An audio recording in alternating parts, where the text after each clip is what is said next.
call the Finance Committee to order for May 9th, 2018. Can we all rise for the pledge, please? Pledge allegiance to the flag, United States of America, to the republic for which it stands, one nation, under God, indivisible, with liberty and justice for all. Thank you and welcome. This is an exciting night for us tonight. We're obviously being taped by Area 58, but we have, as those of you that might watch at home, we have a full board tonight. We have a whole bunch of new members. So I'd like to start at my far left. Kevin, would you introduce yourself to us, please?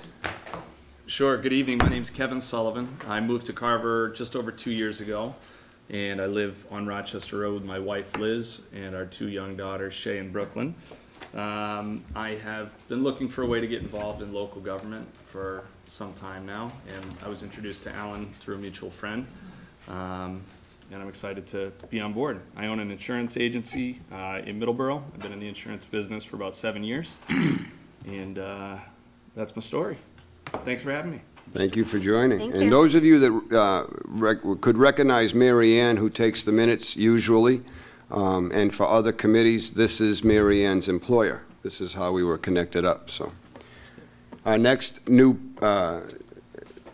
individual, Adam. Good evening. My name is Adam Holmes. My wife and I have lived, we're back in town. We've been here for the last 10 years. We both grew up here in town, graduated from Carver High School back in the mid-90s. We're happy to be back here in town.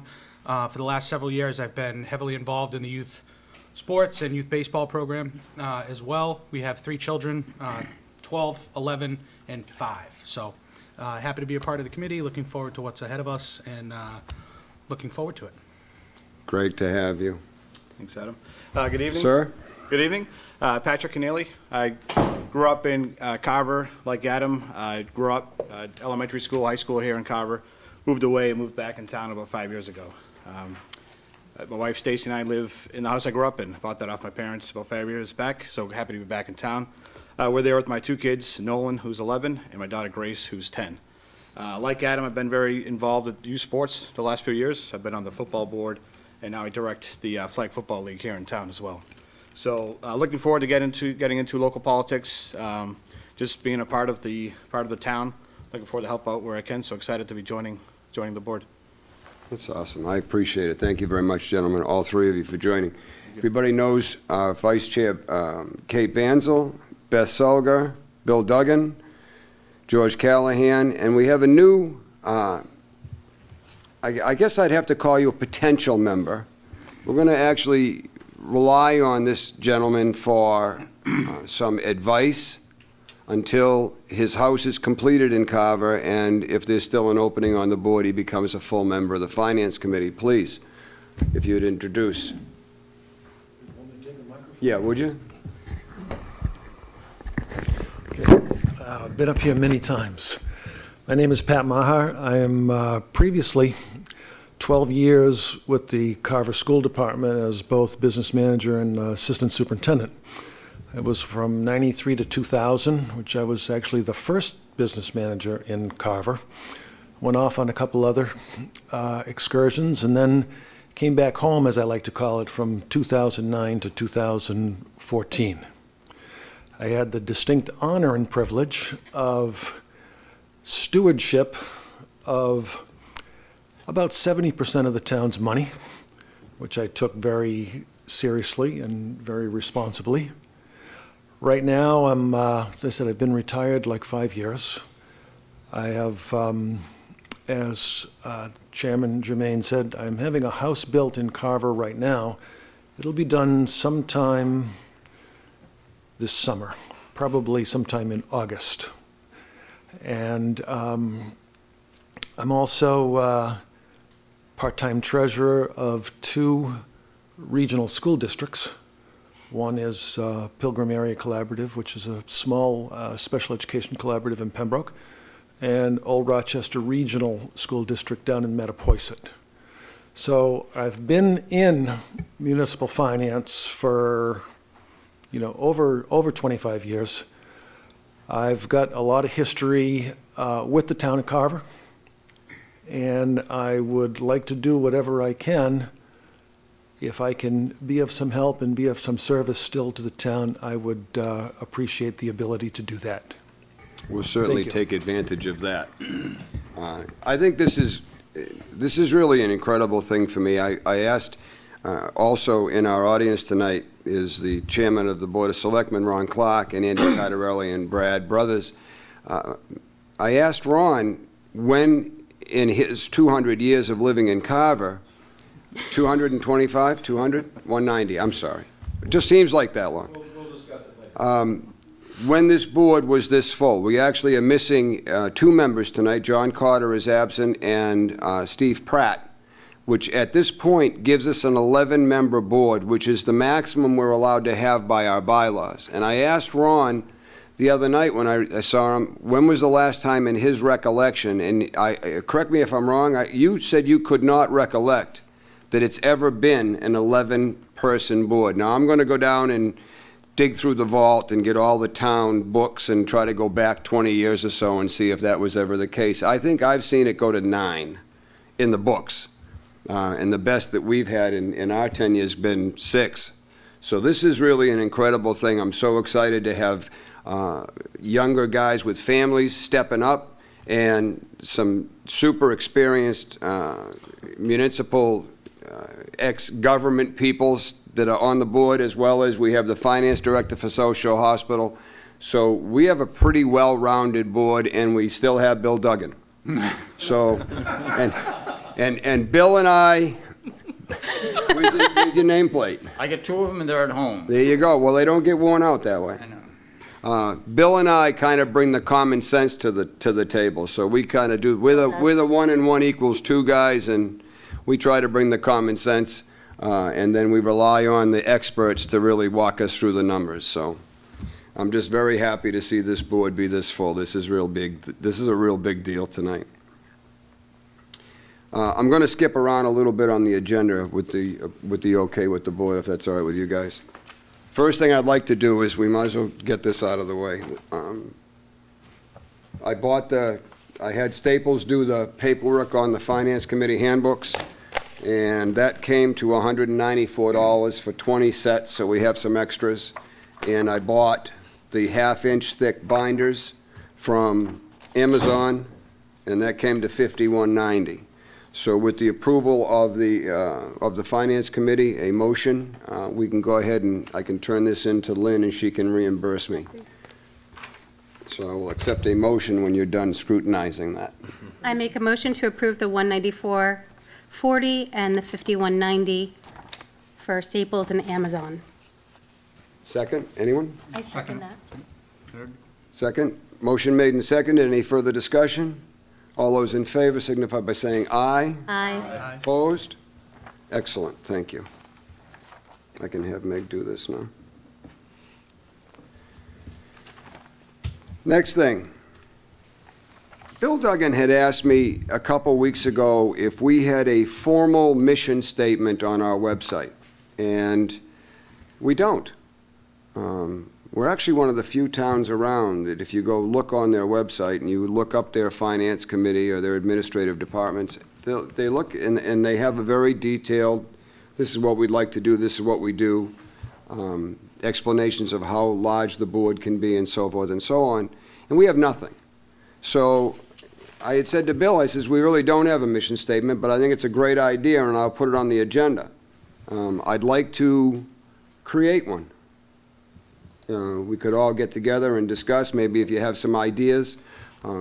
Those with much more experience at this kind of thing than I have, I'd be more than happy to take the input for it. We can get together and put it together and get it put up on the website so that anybody else looking at the Carver page can see exactly what our objectives are. Where are we trying to take the Finance Committee? What are we really trying to do with the Finance Committee besides just, approve a budget, which until I joined the Finance Committee, I had no idea what was involved in this. I figured this can't be that difficult until, thank God for people like Meg, who can sit back and tell you what this stuff all means, because I think we were all a little bit like, wow. So this is that's where I'd like to take this. So any discussion on this? What are your thoughts? I think it's a great idea. I think it is too, and just doing a quick search, I mean, the other towns around us, Plymouth has a really, thorough one. Plymouth has a different name for their finance committee. Advisory and Finance Committee. Yeah. So, but, because they have it under Mass General Law, Chapter 39, Section 16, is kind of where they're getting their point across for it. I'd like to see our vice chairman take control of that. Okay, Would you be willing to do that? I will. Thank you so much. You guys all right with that? Yeah, definitely. Don't be quiet just because it's your first meeting. You don't have to do that. We were very quiet our first meetings. No, we weren't. Well, you I never was are never quiet. quiet my whole life. I wanted to say that before the chairman did over there. Well, when I found out about the finance committee, I went to the site to look at sort of the page, and it was a little light on information. I think a mission statement there would suit this board. That's where I'd like well, to and- have yep, it. Yep. We have our annual statement up there, and the reason it's not unfortunately, in the book, is because it was my first year preparing one, and to be very honest with you, I didn't know there was a deadline. So I got it all done, and I got it right over to Elaine, and I got a response to it saying, it's already gone to the printer. We're sorry. So Lynn Doyle, at the time, took the statement and was able to make a link to it, and it's on the webpage. So you can click on that annual report, and it will give you the Finance Committee's annual statement, annual report. So next year it will be in the book, and the next year's annual report will be up there also. Yes, sir. I felt obligated to interrupt the meeting as you always interrupt. That's okay. No, I just noticed Mr. Keneally, when he spoke, sort of leaned back, and I was talking with the executive director of Area 58, and he begged me to pass on to everyone to lean into the microphone when you're speaking as opposed to away, because the criticism for not being able to hear what people are saying goes to him. So he's trying to, catch any break he can. So try to swallow the microphone when you're speaking is his recommendation. So that was he did not have any issue. Thank you. It's going to be a long night. There you go. Okay. Matter of fact, he asked you to push your mic further away. Further away, right?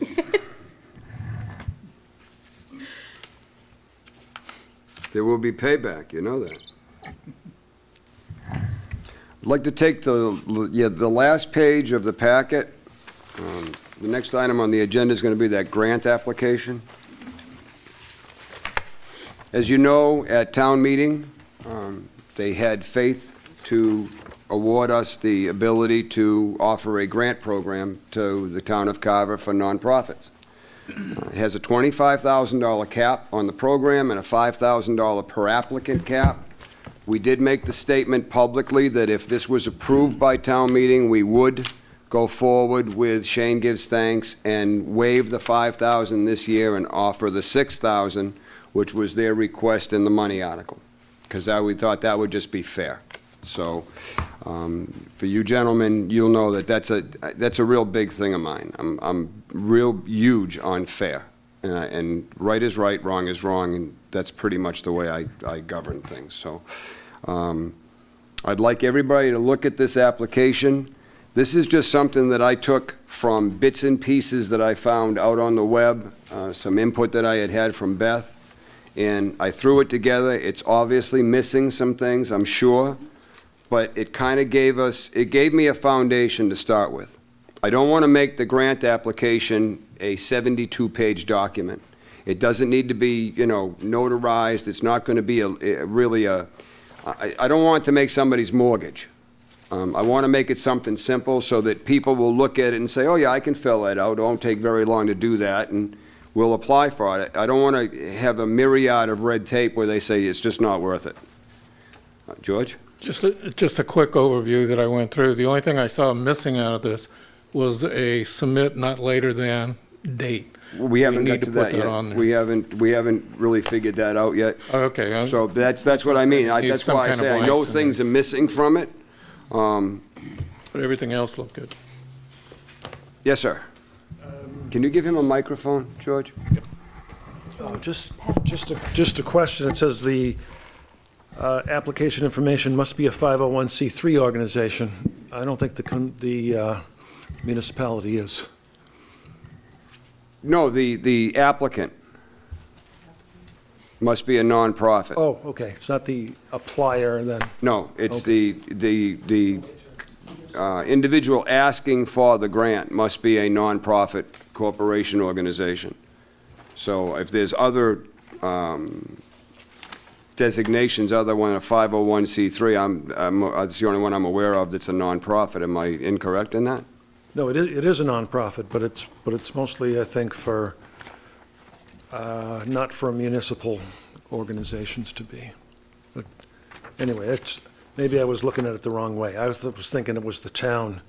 was Oh, the as we're applicant. applying for a grant? Yeah. No, this is, I'm sorry, okay. maybe you obviously weren't at town meeting, I apologize.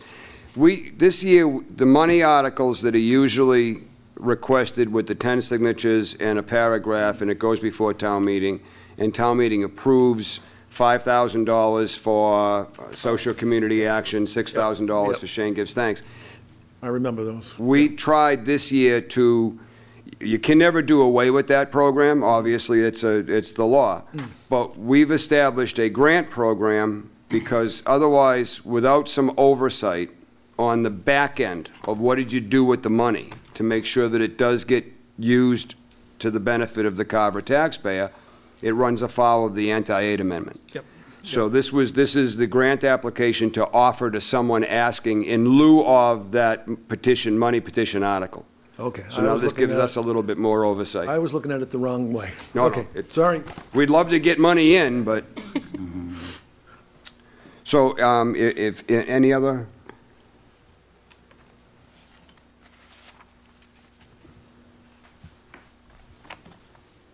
And obviously, I'd like you to take these home and read them over, do your own individual research if you want. The next meeting, we'll bring them all back in.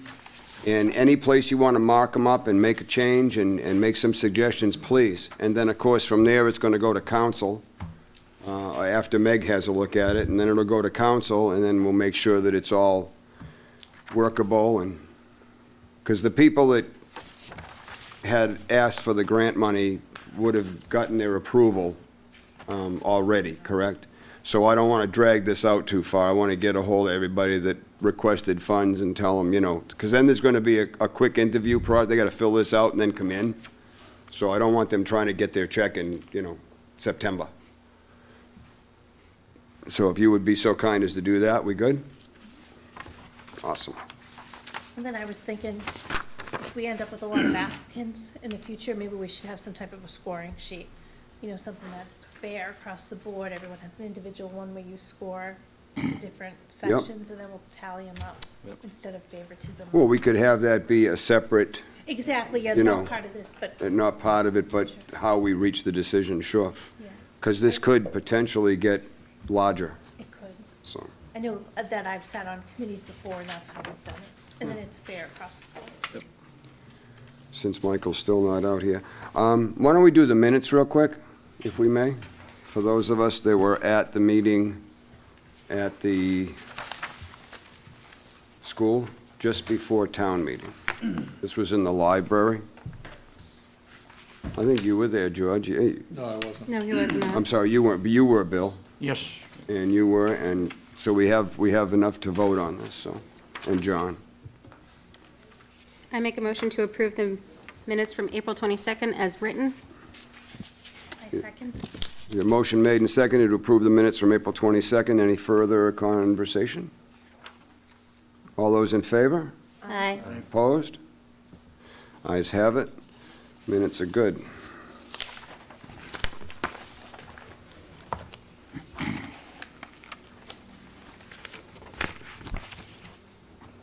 Is he coming out tonight, or? Is Michael gonna? Yeah, we're ready.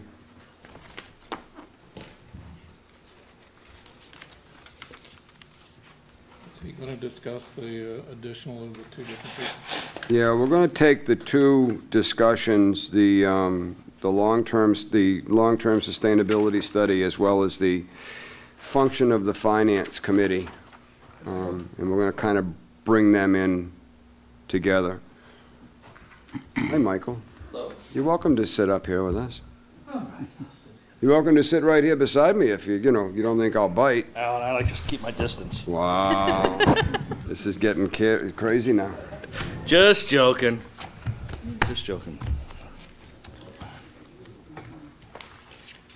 I'd like to take the second item, the discussion of the function of the Finance Committee as it pertains to town government, if in fact we are an advisory committee, which we are, as described by a member of the Board of Selectmen at town meeting, and if there is a difference in our fiscal authority as an appointed versus an elected committee in Mass General laws. As best as I can come up with, there is no distinction between an appointed committee and an elected committee. Our duties are the same. No one, it doesn't mean more because we're an appointed group as opposed to an elected committee. So that being said, we are an advisory committee. And then the Finance Committee, according to the handbook, can take on as much as is in our town bylaws and as much as the Finance Committee wants to take on from a fiscal standpoint. And it's all in how broad you want to make that word fiscal. It can come right down to the physical budget, or it can be broader than that because technically everything that goes on in the town can come back to a dollar amount. Does that mean that we're going to get into the micromanagement? Certainly not. Certainly, we have overly excellent qualified department heads, a town administrator who sharpens his pencil nonstop, and I think that they do a fabulous job with it. So my view of the Finance Committee is that it's our responsibility to bring to the town meeting people and the public in Carver exactly what's going on with your tax dollar. Where's this money going? And so when someone comes up to you and says, why did they buy a brand new fire engine? You have an answer for that, or at least an idea as to why, so that they don't look at it and say, I'm glad we got so much money. You know, I think that the more informed we are and the more informed it gets out there, and I plan on doing social media this year so that people know exactly what the Finance Committee is doing. It's on Area 58 for that very reason. The more transparency and the more knowledge we can give the residents of Carver as to where their tax money is going, the better. There are two big items, as far as I'm concerned, that face the town of Carver. One is, I'm 63. Can I retire here and stop working and stay here? And with the current tax situation in the town, I don't know that. The other question, and it's a very valid one, and I'm trying to think of who, I can't think of who mentioned it now, but it made so much sense to me. Oh, I'll tell you who it was. It was Stephen Cole, who said, we should go to the high school and we should ask juniors and seniors, when you graduate, if you choose to not go to college and you stay living with your parents, when you get a job, do you plan on trying to stay in Carver? And what is the answer they're going to give you? I don't know. Stephen's answer to that is, he bets the answer will be, I'd love to, but I can't afford it. So, the second part of that question is, if you choose to go to college, when you graduate from college with your PhD or whatever it is you've gone to college for, can you come back to Carver, start your career, and will you stay in Carver? And what's the answer to that question? So now you have two groups. You have the young ones, and you have us old guys. So if neither one of us can afford to stay in the town of Carver, then who's left to pay the bills? You guys. The middle of the group. So this is a real big deal facing us as far as the future is concerned. Our taxes are not extraordinarily high given the surrounding towns. We have a tremendous amount of services that we do offer in this town. There's a lot this town does for its residents. The highlights, of course, well, you know, we don't have trash pickup and we don't have town water. No, but we have a lot of other stuff. So there's stuff that we offer as the town of Carver that the other towns can't possibly offer. I'm born and raised in Weymouth. I got the hell out of there when it became a city. Ron was the same way. Ron was a Weymouth guy, too.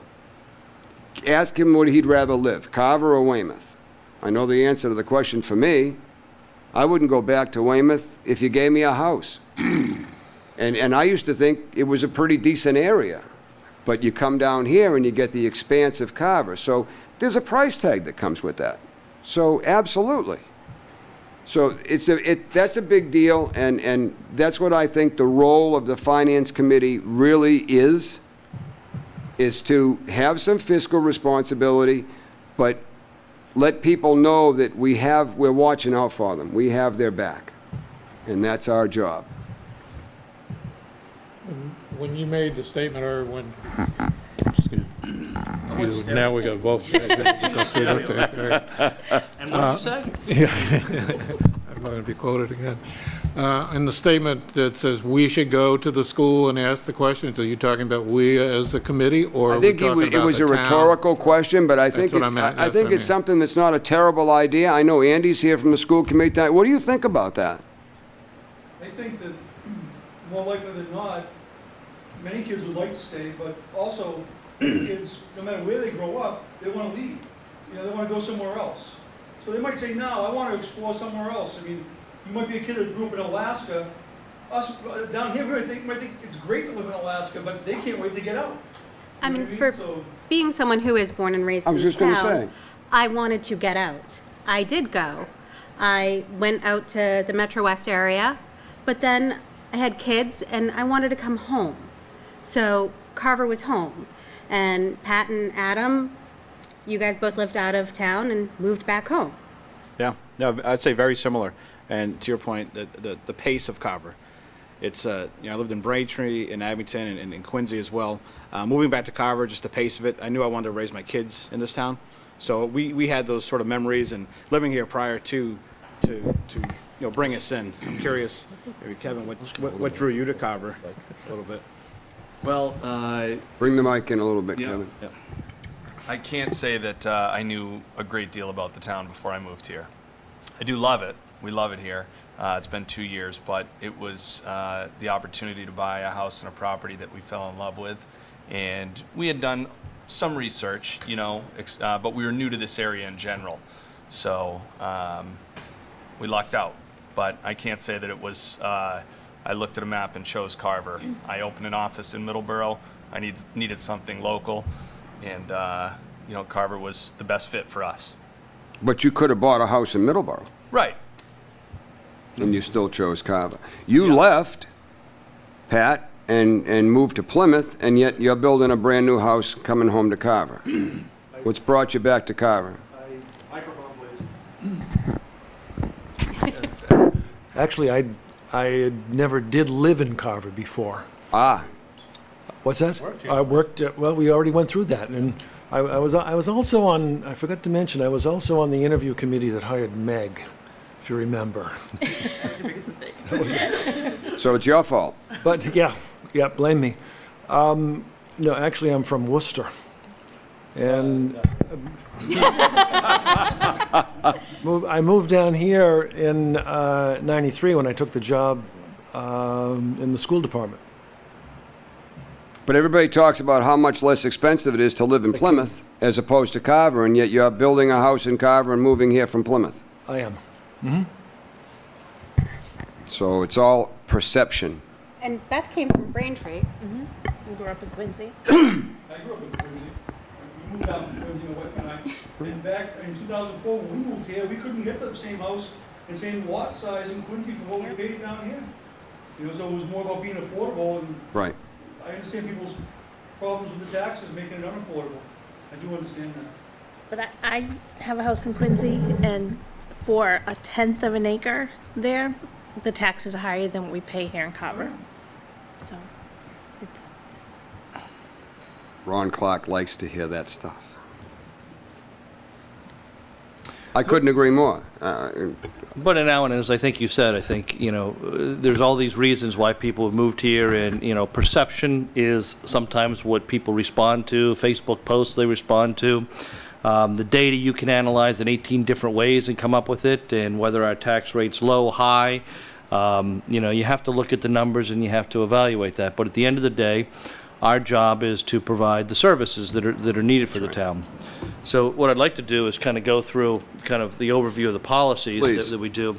But before I do that, I first want to thank our 3 new members, and I'm saying this seriously from the standpoint that in order for any government body to work well, it needs to be diversified.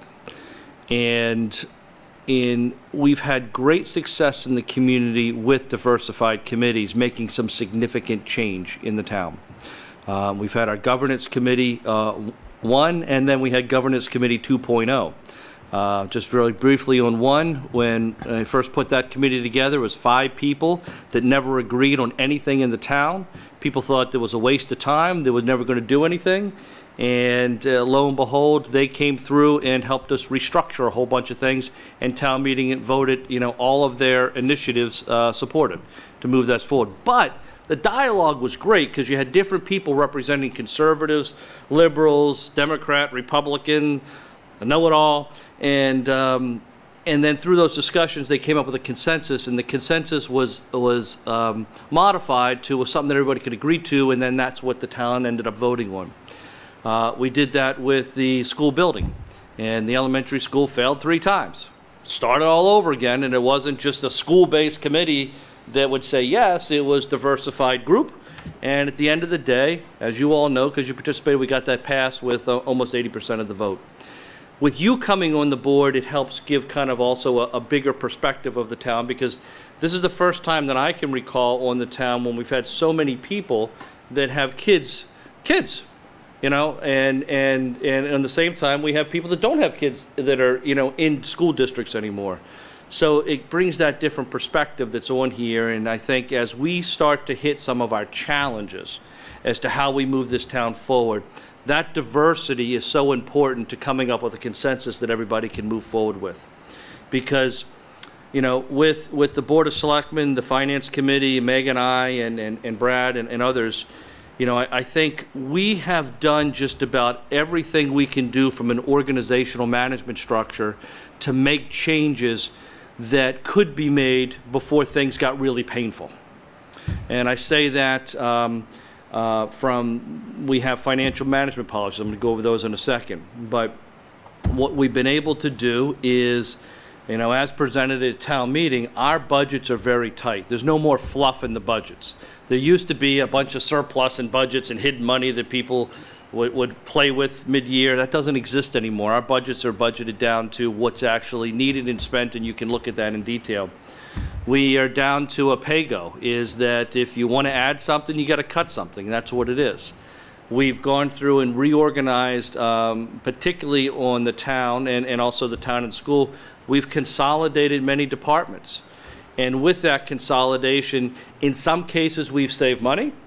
In other cases, we may not have saved money, but we've increased efficiency, which saves money because we're able to do more with the same amount of people. We've taken, on the town side, a full-time building inspector, conservation agent, health agent, library director, COA director, and have turned those all into half-time positions. Now, we're able to do that because we actually have some unique talent that are educated, that have done this before, and some of them may have retired, so they're able to afford to do that, and they're good at what they do. But that trend can't continue in the long term, because when we have to replace 1 or 2 of them, we may be forced to hire a full-time person. Well, now guess what? Where I said pay-go says, okay, now I got to cut something. What do I do? Cut a volunteer fire officer that makes $16 an hour, or maybe $1,000 a year. Do you know how many of those I'd have to cut for one of those positions? Or cut a police officer, or cut a school resource officer, but then you don't want to do that either. So what I'm trying to get to is that we have restructured to the extent that restructuring can be done for any of the low-hanging fruit. All of the next decisions that the town's going to have to do are going to be difficult. And in order to make changes to solve the difficult things, we need the diverse group, and I'm just going to close on that, and that's why that's really important. What I'm going to pass out next, if you could pass these around, and many people have seen me talk about these ad nauseum, but guess what? This is where we start. This is our Bible. And, you know, this kind of goes into the objective of this committee is the Finance Committee has general oversight of the entire town. And with that, we have identified this pending crisis coming. And we're fine getting through this town meeting, but we knew coming up we were going to hit more issues. And that's why I think the Finance Committee reaching out to invite a member of the Board of Selectmen and a member of the school committee just further broadens that diversity, so we're including the two other major departments or executive bodies in the town. So briefly on these financial management policies, and again, I'm sure many of you have heard me talk about these at town meeting and at others, and the members who have been on the Finance Committee for a few years can tune out right now. But this document is so important to staff because it establishes what our goals and objectives are from a finance standpoint. And everything we do tries to incorporate all 9 of these objectives. And it really falls down to, in the middle of the first page, and in the bold, it's the financial objective of the Board of Selectmen to demonstrate sound financial management of the taxpayers' resources through earning the highest possible bond rating that includes developing a sustainable townwide budget based on a 10-year forecast that provides the level of service we can afford within our known projected revenues. Now let me just dissect that real quickly. What we try to do is run the town of Carver like a business. However, we're a socially responsible business because sometimes we do have to spend money that we know we're not going to get a good return on because it's the right thing to do. However, in that process, it needs to be well vetted, well documented, and clear into what we're doing. So, when we talk about sound fiscal management, it really is making sure that we are being good stewards of every taxpayer dollar. In the past, money may have gotten tossed around over the last couple hundred years, in the town of Carver. We can all see on the news when things happen. We've had to fire a few people in town because they took money the wrong way. And those are criminal cases, so those get dealt with. But then there's also the places where somebody may not be doing a criminal act, but maybe wasting taxpayer money. So we need to have sound fiscal management structure and policies. From there, we talk about achieving the highest bond rating. Well, by doing a bond rating and going to Standard & Poor's, that gives an independent third party, in addition to our auditor, the opportunity to come in and evaluate Carver. So it's not what I say. It's not what Ron says or Alan says. It's what an independent third party comes in and says, okay, here's how we're evaluating the town, and here's what you're doing well, and here's what you're not doing well. And so far, we're doing pretty damn good, and we've increased our bond rating because that's a great thing. And again, that's in addition to our audit that we have. Mike, what is our bond rating? So our bond rating right now is a AA+. And the next thing to go to would be a AAA. The thing that holds us back for being a AAA is the fact that we're in Carver. And I say that from the standpoint, we don't have any expensive houses on the coast.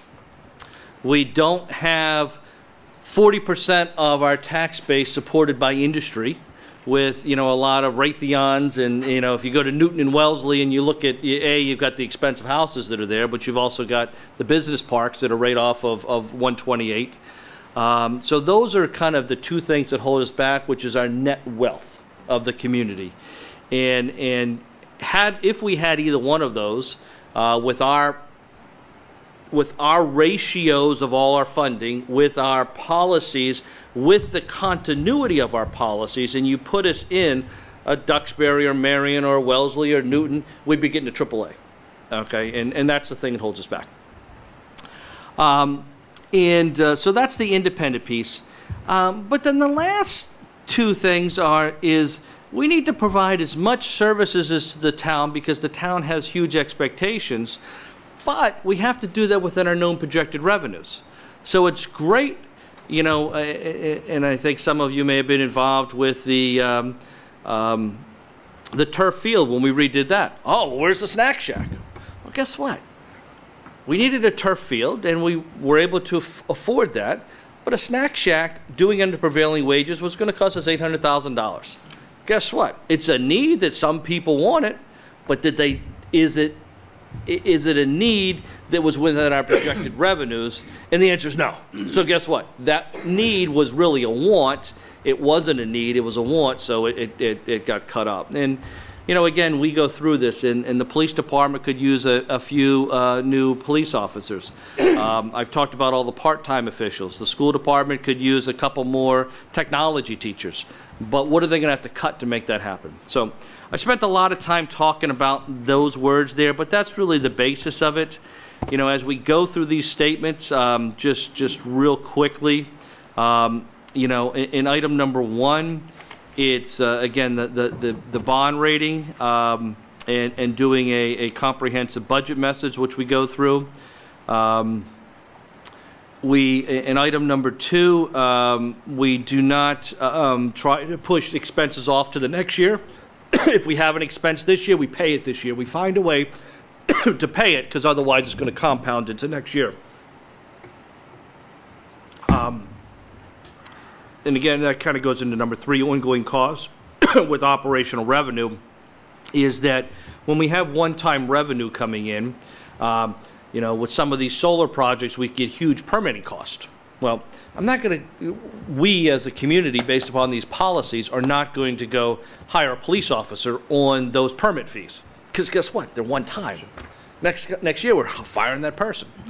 And just to dig into that a little bit, is a municipality is self-insured from unemployment, which means that when you lay off somebody, you don't, you know, let it go to the state unemployment and they pay it and that comes back into your fees.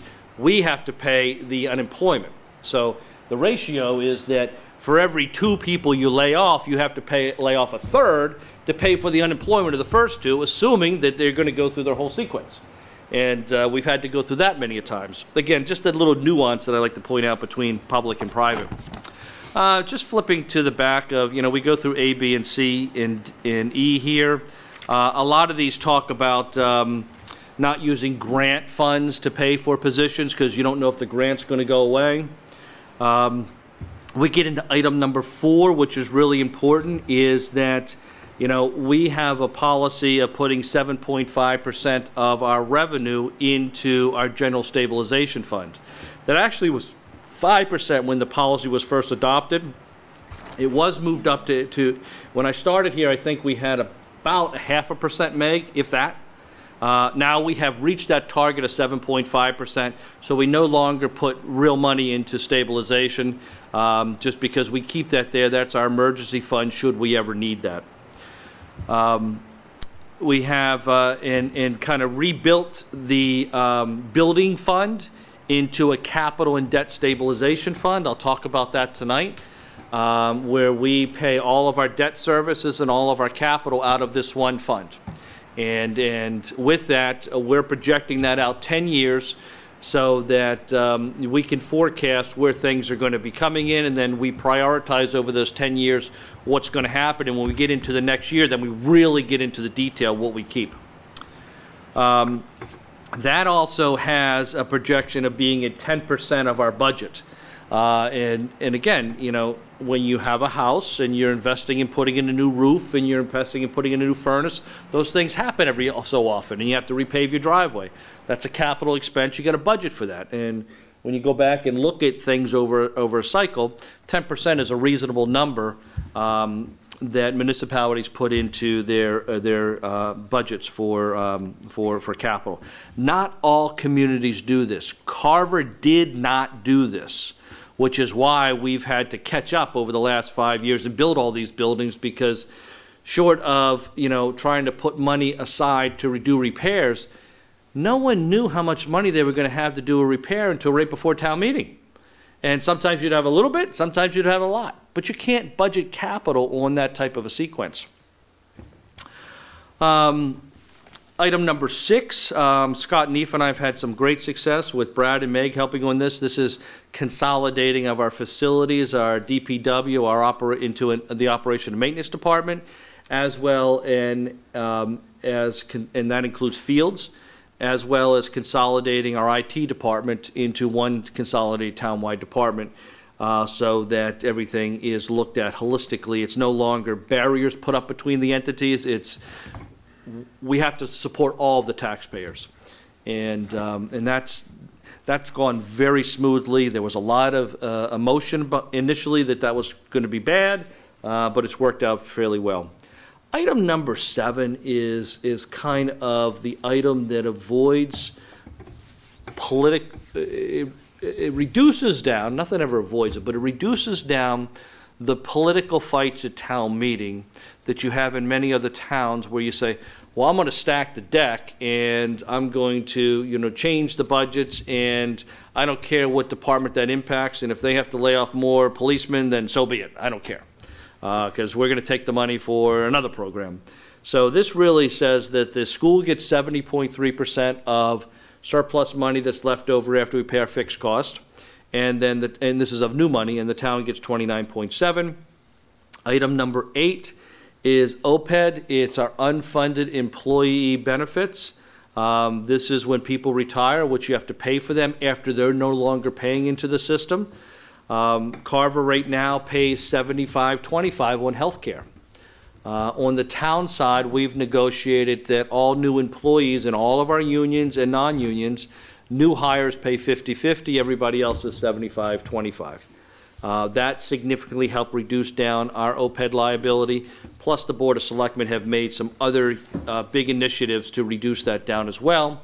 And town meeting passed a few years ago that effectively in 2025, if you retire after that date, then the town will pay 50/50 of your health care in retirement, whether you're Medicaid or pre-Medicaid, that they'll pay that.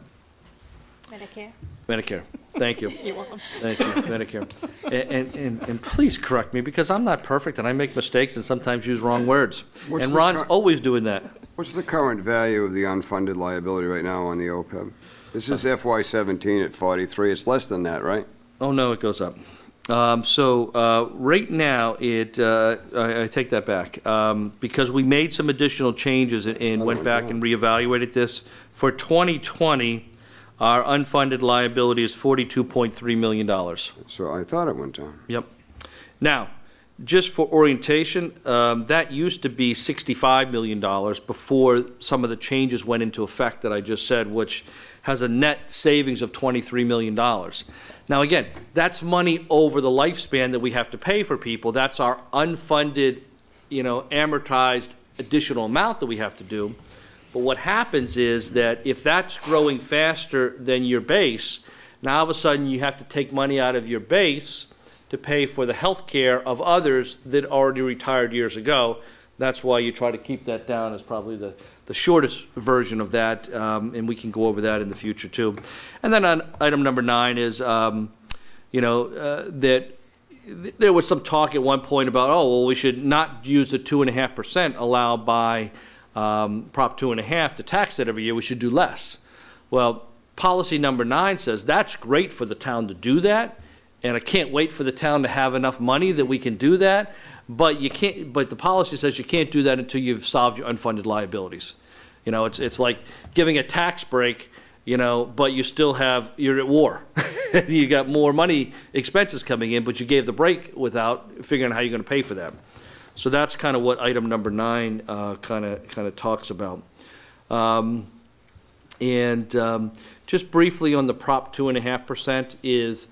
Taxes can go up a maximum of the levy can go up a maximum of 2.5% every year, and then that's divided by each household. Some households may go up or down based upon what the market is for that part of the town. But in addition to that, that also includes new growth. So really the number is about 2.8% that gets added into that. So when you hear people say, well, my taxes went up more than 2.5%, well, yes. On town-wide, they went up 2.8%. Every year, year over year. So, kind of in closing, these are the financial management policies that everything that we do from the Board of Selectmen on down to staff follows these, because this is what we've been told to do. Now, at some point, if the town wants to tell us to do something else, guess what? We'll do something else. But so far, these have worked for 5.5 years, and until someone tells us to do something else, this is what we have.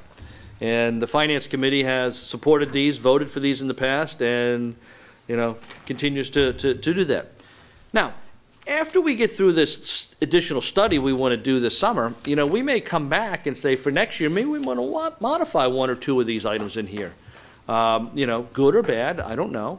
But, what I'm going to kind of go over in a little bit is that what we do know right now, and I'll show you the numbers and we can talk about those, is, as I said, we've restructured and have taken over all the low-hanging fruit. But our projections are showing that, more impacts are here to come.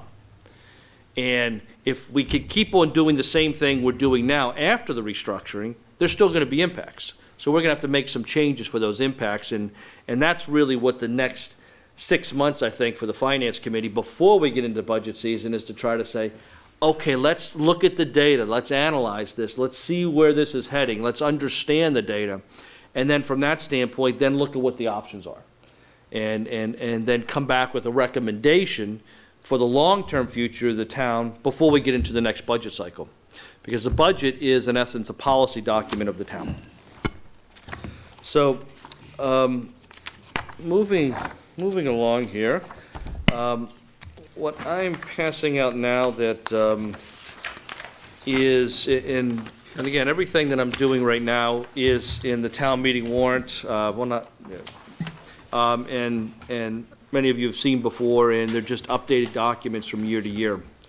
So on the financial standpoint, we keep a 10-year projection of what our revenue is going to be into the town. And with that projection... Mike, can I ask a question? Sure. So just for my own knowledge. So policy statement 1, is that we have a 10-year forecast? Yep. But why do we go 10 and not 5? I'm just wondering. I mean, do we ever get accurate enough on years 6 through 10 that? No, you don't get accurate past 2. Yeah. And you don't. And so, your accuracy is the 1 year you're doing. I mean, in reality, and when I do in finance, that's the only year that's accurate because little things can change every year. But the reason why a 10 is important, because it just kind of shows what the future is going to be. So if you're looking to make a big change in the town structure, how can you fit that in? What are you going to have to do to make that happen? There's no golden egg that's going to happen through this thing. There's no rainbow that's going to happen. So how do you evaluate that? So that's why, we do the 10 to kind of, just look at it. Interestingly enough, when you look at the school budget, Brad, or the town budget, is that you're really only touching a handful of percent of the entire budget. 95% of the budget's fixed, unless you do layoffs from year to year. And Brad, it may be 96%. I mean, it's just, it is what it is. So from that standpoint, because, which makes us different than a business that may just completely restructure itself. Well, that product line isn't working, so I'm going to go over and do this product line, and I'm going to take my operational loss and invest it over here. From a town, you kind of know that 95% threshold is going to continue year over year. Mm-hmm. So, and again, that's looking at it from a 10-year standpoint, so you're not too far off on that. Yeah, no, I like it. I just was wondering why we chose to go that far, because I thought I read in the manual you only had to go 5 years. I like the 10. Mm-hmm. Just wasn't sure why we did that. Well, the manual, I think, talks about what they recommend statewide. Yeah. So for a town that doesn't have anything, 5 years, great. Well, get us something. We just like to look at it a little bit longer just to kind of play that out because, when we're looking from a policy standpoint, if we're looking, we need to look at the long term to do that. Answer that question? Yeah. Okay, No, it's great. just, I didn't know if we had a reason why we went out so far. So the document that I have here is obviously FY20. It's a green column that we're in. The top third of the document is the revenue that comes into the town, and what I want to kind of highlight in that is that the revenue from the tax levy is $25 million, but we also receive $12 million from the state. And another $2 million, $2.6 million from permits, fees, your local receipts. Now, those numbers generally, we have, what we do when we're doing our budget forecast is local receipts. We have those broken down by departments. And what we do is we generally take a 3-year rolling average. Unless there's an anomaly, then we look at a 5-year rolling average. And so, generally these go up a little bit every year. So by doing the 3 or the 5-year rolling average, we come in slightly below 100% of what the number is. So we're probably somewhere around 97% of the number that comes in here. And one of a principle with doing municipal government is that, and it's in your policies, you'll read there, is you'll see something that talks about in free cash, you should plan on having about 3 to 5% of your operational revenue to come in that, which in essence, free cash is profit if you're in the private sector of what you were able to do. Our free cash comes from things that came in under budget that we budgeted for, additional revenue that we didn't anticipate, and one-time items that happen. So if we are able to do some additional foreclosures on property, we may get some additional money coming in there. Or if we have a big solar project, that could bump something up that year that we didn't anticipate, because we're not going to build an operational budget around, I got a solar project next year, so I can add, $50,000 because I know I'm going to get that. Well, that $50,000 again goes away the following year. The middle third of the page is broken down into the first piece of that is the money that the state bills us. So on the top where the state gives us $12 million, they take back 1.4. So that's the yin and the yang of that. I'll go over that a little bit later. Then from there, we have transfers to other funds. We transferred $3.35 million to the Capital and Debt Stabilization Fund. Wow, that's a lot of money. We could maybe hire more teachers with that. Well, that $3.1 million also pays a little about $1.8, $1.9 million of debt that goes into in here. So that's not a full number, which you'll see later when I explain that. OPEB trust fund, compensated absences. Then we get into some town meeting articles. We put in our Old Colony Vote Tech. We have snow and ice removal. So that comes up to $7.7 million out of the $41 million above. We subtract those two numbers, and that's what we say is our available revenue coming into the town. And this year, that came in at a year-over-year increase of 2.44%.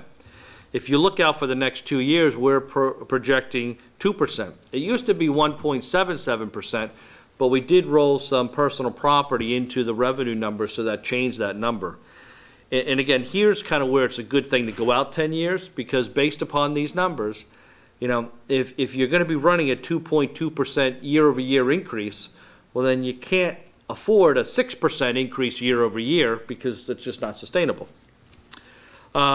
So with that, then the 825, which is the net change in money, that's then distributed at 70.3% and 29.7% to the town and the school budgets, which is what comes back as there's the school budget number, there's the town number.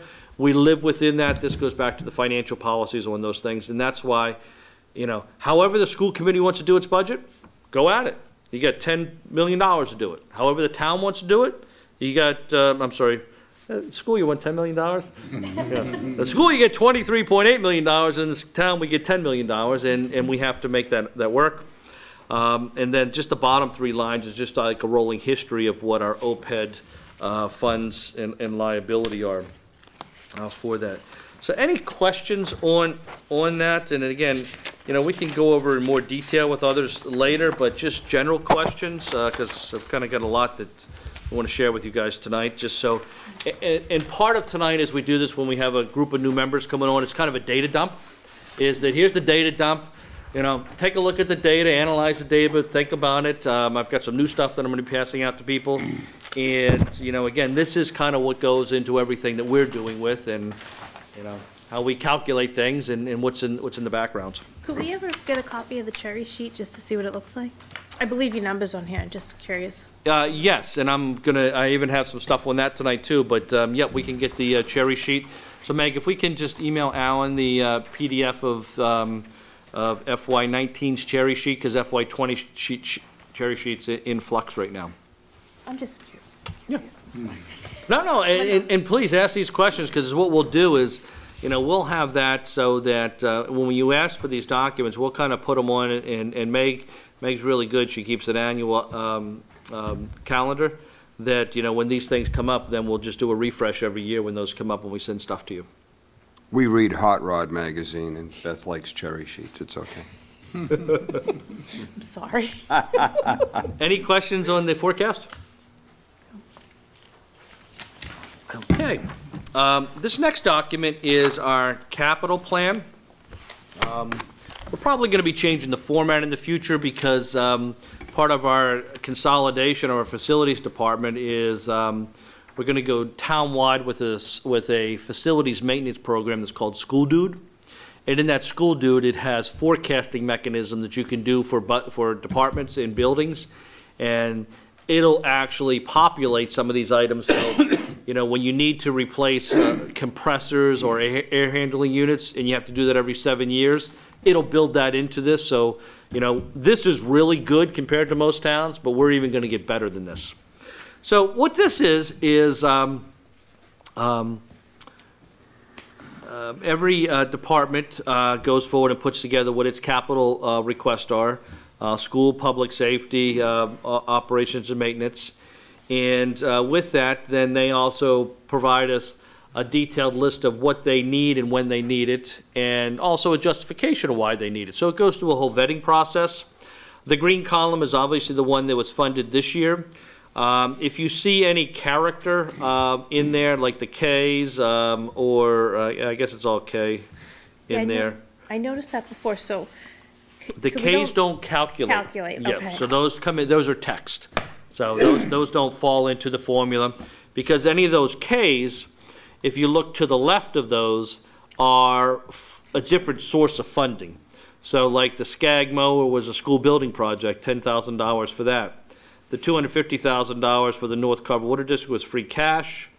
CPA for the recreation complex behind Town Hall. I know everybody knows about that. Anyway, so that's those are the items. If you take out the ones with the K, and again, we have to balance this. So when you see the arrows moving out to the right, where the arrows started was when a department requested it. But in order to balance things, we had to push that off. So this just gives a one-year snapshot of what was pushed off in order to balance the budget, so that there's at least a tracking component that's there. And again, that this gets refreshed every year. The departments come in and they go over their old list and they update it, and things move, get evaluated on a year-over-year basis. So moving down to the bottom of the page, which is important, is that, again, going back to the other sheet, I had the $3.1 million. That's the revenue that was in the 10-year forecast. So out of that, we had some existing leases to pay off of $48,000, some funding for our townwide technology program, $26,000, townwide maintenance contract, $76,000. This $85,000, it covers a couple things: short-term interest, disclosure statements, any type of project management support or programs we need for a department. It includes the $25,000. It includes the $100,000 for the debt reduction on the excluded debt, plus the debt service on our existing elementary, actually, this is the police station, fire station, library, middle high school, 3 engines, and that's $1.6 million. So you've got $1.9 million in essence, which we call fixed capital items. So the delta between the 1.9 and the 3.3 is the $1.137 million that's available to fund cash for capital projects in FY20, and obviously you see where we have that gray line there. We try to get those numbers as close as we can, because we have more items that can be funded in any particular year, so we obviously maximize that. And then everything above that is all purchased, via cash, put into a program. Now we have also great success that many of our projects come in under budget. We try to find cost savings wherever we can, and then what we try to do with that is roll that into the program so that the Capital Outlay Committee, with the concurrence of the Finance Committee, can act as, can solve mid-year capital issues.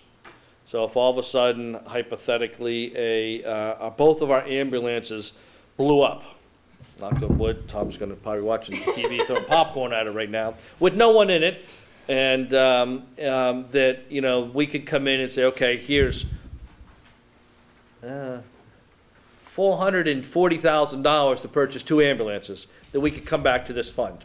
So we built up this fund so that the 2 committees can act as a mini-town meeting within the year, where other towns would have to call for a special town meeting. Again, just like a business, things happen, you gotta be prepared for it. If we don't use it, great, it stays there. If we need it, we have a source to go to it with it.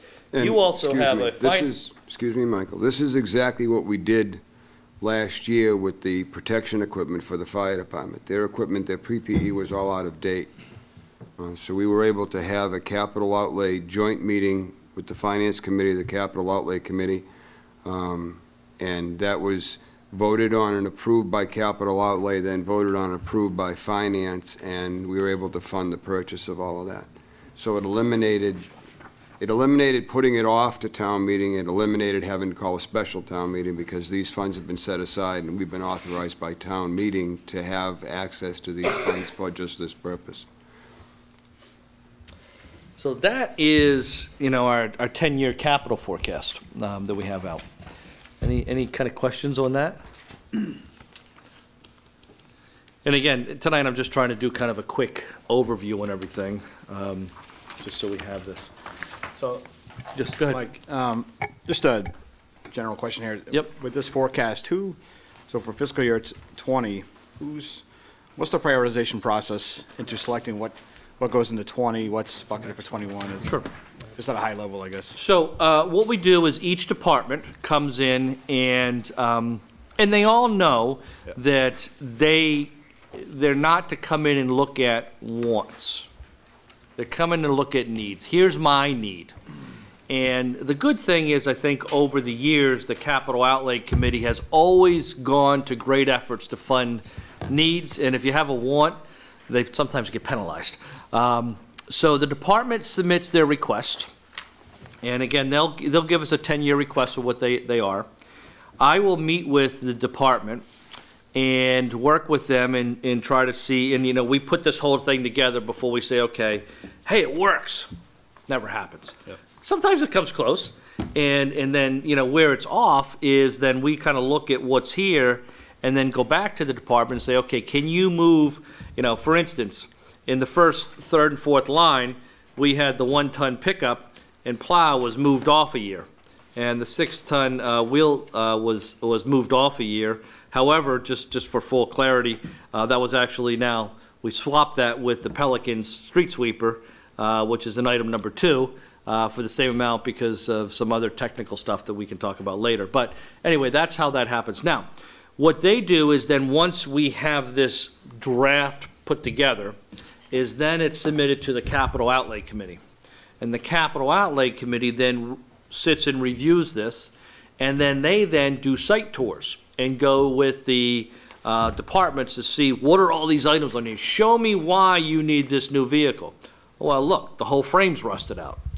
And, oh, no, that just needs a paint job. No, it's knocked out. Look, I can see through it. Oh, yeah. Then we need that whole thing. Or there's a report from the inspector, the state inspection, that, we're not gonna re-up this one because you haven't done the improvements you have. So that's kind of the process that we have there. Sure. And, what my objective is with our financial team is to present a balanced budget, both on the capital and both on the town budget, and then in collaboration with the departments, and then that's what goes to public review. Thank you. Yep. Michael, I know in the past, like EMS has actually leased the ambulances. Yep. And I know the last one they actually purchased with cash. Yep. Is that our new thing, is paying for cash for Yes. things like that? So the history on that is that when we used to have an elected treasurer collector's position, the treasurer collector is the person who has to sign off on the bonds. The selectmen issue them, and the treasurer signs off on them. And for whatever reason, it was decided not to go through the treasurer, and it was easier to do financing, leasing. Now, the problem, everybody knows, when you lease something, you pay another point on top of it. So our policy, these are residual leases that were done 7 years ago, and that's why you see them ending in 2021 and no more going out there, because, again, I look at it and say, why am I paying somebody a point when I can borrow the money cheaper through a tax-exempt bond, and now all of a sudden the treasurer collector is now an appointed person with experience versus an elected person, and then we have that whole connection working that's in there. So that's why we don't lease anymore.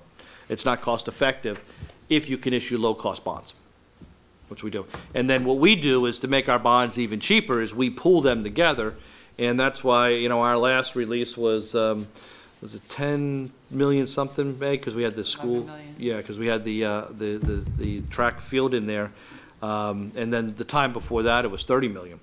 When you hit certain tranches, you get more competitiveness. Some towns, when they can bond $200,000, they go out and bond that. And I'm looking at it saying, do you realize how much money you're spending in premiums and bond fees and in bond counsel to review this? But they do dumb things like that. Just a sidetrack. So that's the leasing story. Thank you. You're welcome.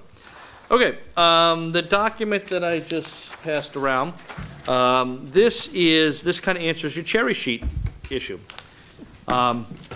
This is, so the stuff that's in white is actual numbers that we receive from the state. The top piece is the revenue coming in, and then, as I said, in our 10-year forecast, they give us money, and then they take it away. And then at the very bottom of the page, I've kind of summarized what the net state aid is versus the education aid. And, you know, what you see as you go across there, and I'm going to go to the very bottom, the net education part of state aid, is for those from 2016 to 2019, that has dropped every year. And, but the net state aid has, you know, relatively gone up just slightly and then dropped a little bit last year. Actually a lot, by $150,000. But now you go back up, and if you dig into this a little bit, is that what the state is doing is they're saying, oh, we're giving $30, $50 a kid per head. And everybody says, oh, great, I'm so happy for that. But then what they do is they come back and they then charge you more for charter schools, sending tuition costs, which is, again, when you track these numbers year over year, you see where the increases are. So if you go down to kind of like 5 lines, 6 lines from the bottom, you see charter school sending tuition. Is that, you know, that was $475, and now that's gone up significantly. And, you know, over the years that it's happened. The same thing with the school choice sending tuition. That has gone from $30,000. And these are charges they're charging back. So they're giving you more revenue, but then they're charging you even more than the revenue they gave you. Is it because we have a lot of kids in our town that are choosing charter schools? So there is a component of that, and we'll talk about that a little bit later, because, I mean, that's part of the data analysis that you guys need to do. But my point in showing this is, because your point is what we need to do to all this, is I'm giving you what the data shows. Obviously, now we need to dig in, what does the data mean? You're digging into what does the data mean, which is, again, where we need to go. And some of this is, yes, because there's more kids going to charter. Some of it is that they used to fund 100% of it, but now they're only funding 60% of it. So even if you had more kids going to charter, if they were still funding 100%, our numbers weren't looking like this. But what happens is the state's in a pay-go system too. They only have so much new money every year. So they have to figure out where they're going to get it, so they They give it to you, but then they charge you back to cover the thing. It's a shell game. I'm calling it what it is. Is that a proper term, Brad? Pretty much what's going on there. I have a different thing I'll call it, but you can just go with that. Yeah, all right. Well, we're on TV, so you can't say your piece. All right, so that's, 2016 to 2019. So the yellow is when the school staff and the administration and the town administration meets to go over forecasting. And the yellow is what we forecast to build our budget off of. And then we still don't have a state budget this year, but it goes through these sequences. The first one you get is the proposed governor's budget, which you see is the third from the end. And again, I'm reading up and down. And then you have the House Ways and Means proposal, and then you have the Senate Ways and Means proposal. And now, each one of them has their own idea how they're going to do it, and you can dig in there and see how they change some of the numbers. Then they all have to sit down and go through a conference committee and figure out what the final number is going to be. And it's usually somewhere in between the House and the Senate numbers is what it ends up being, because they control the legislature and they figure out what that's going to be. But it gives you a high and a low number as to how this comes into play. Now, one of the dilemmas we have is that this then shows, even with the Senate Ways and Means, we're $111,000 short of our projection. And last year we had a similar number. The year before that we had a lesser number, but it comes out that after you go through these, you're short of your projection. But part of that comes into the head count they do for charter schools, is that the data is kind of a year old. So we know, because the school department does its research, and they share that with Meg and I, and everything's validated, that, for instance, one of the charter schools is, Brad, 10 kids are graduating, and that's an anomaly. So, we're able to anticipate that after they approve the budget, by the end of June, hopefully, then what happens is the state comes back in October, November. October, right? October, and sometimes it doesn't actually hit our revenue stream until January at some point. Right. No, it doesn't change till November, because I was doing the tax rate in November and they hadn't changed anything. Okay. It's not always guaranteed. Yeah. So what happens is they'll come back and say, oh, you were right. Your charter school numbers are going down and everything like that. But it's just the process that they go through, and we're kind of an anomaly is how that is. So, again, we're $110,000 based upon the state budget. But, that's also out of a $41 million base. So you got to put in perspective that way. And it's the damn game that happens with the state budget stuff. But Just on the charter schools, what the charter schools do for tuition projections is they submit to DESE what they're projecting to get in from Carver, let's say. If you guys remember, Map Academy opened up, I think, in FY18. that's in Plymouth. It's the charter school. Yep. They projected, what the state did was, their overall enrollment was 120 kids. That's their total allotment that they said they had seats for. They had no idea if they were going to fill them. So what the state did is their three sending towns were Carver, Wareham, and Plymouth. They chopped it up evenly, saying, okay, you're going to be assessed for 40 kids. And that's what they put on the original cherry sheet. We didn't even come close. So they did 3 kids the first year. So these numbers, like you'll see on the farthest one all the way on the right, for FY20, Senate Ways and Means, they're projecting $921,000 as our sending tuition. We're not even close to that, but that is what they make you put on paper, because that's what the charter school submits to them. It comes way down. FY19 had 52 kids projected to go out for charter schools for Carver. We ended up at 42 this year. So these numbers eventually do catch up, but the problem is it sends everyone into a panic, because we all see this saying, oh my God, we're short, what are we going to do? But until October 1 enrollment official numbers come on, we're stuck with this. And I know Meg has to deal with that. Yeah, can I jump in on that one? Because Yeah, this was please. a nightmare. Meg, grab the mic. Yeah, take a mic, Meg. Yeah, this was a nightmare this year when I was doing the tax rate recap, because when I go to do the tax rate recap, there's a line, because what the tax rate recap does is it shows the state that we have a balanced budget. These are all the things that we voted at town meeting. These are the revenue sources to support it. And there are some things that we don't vote at, expense-wise, that we don't vote at town meeting. We don't vote the cherry sheet assessments, but there is a line on the tax rate recap for cherry sheet revenue as one of our revenue sources to show how we're balancing our budget. They don't even allow us to enter the number. It's pre-populated and you can't change it. So what happened last year is that the charter school number went up significantly after we had finished the whole budget process, finished the revenue forecast, finished the budgets. And Brad ran around like crazy trying to show, got all the numbers from the schools and said, this is our enrollment, this is how much we expect per pupil. I gave all of that to the state and they wouldn't budge. They would not budge. So we had what looked like an unbalanced budget to them, but we knew that the charter school assessment was way out of whack. So I had to bump up motor vehicle receipts to get it to balance.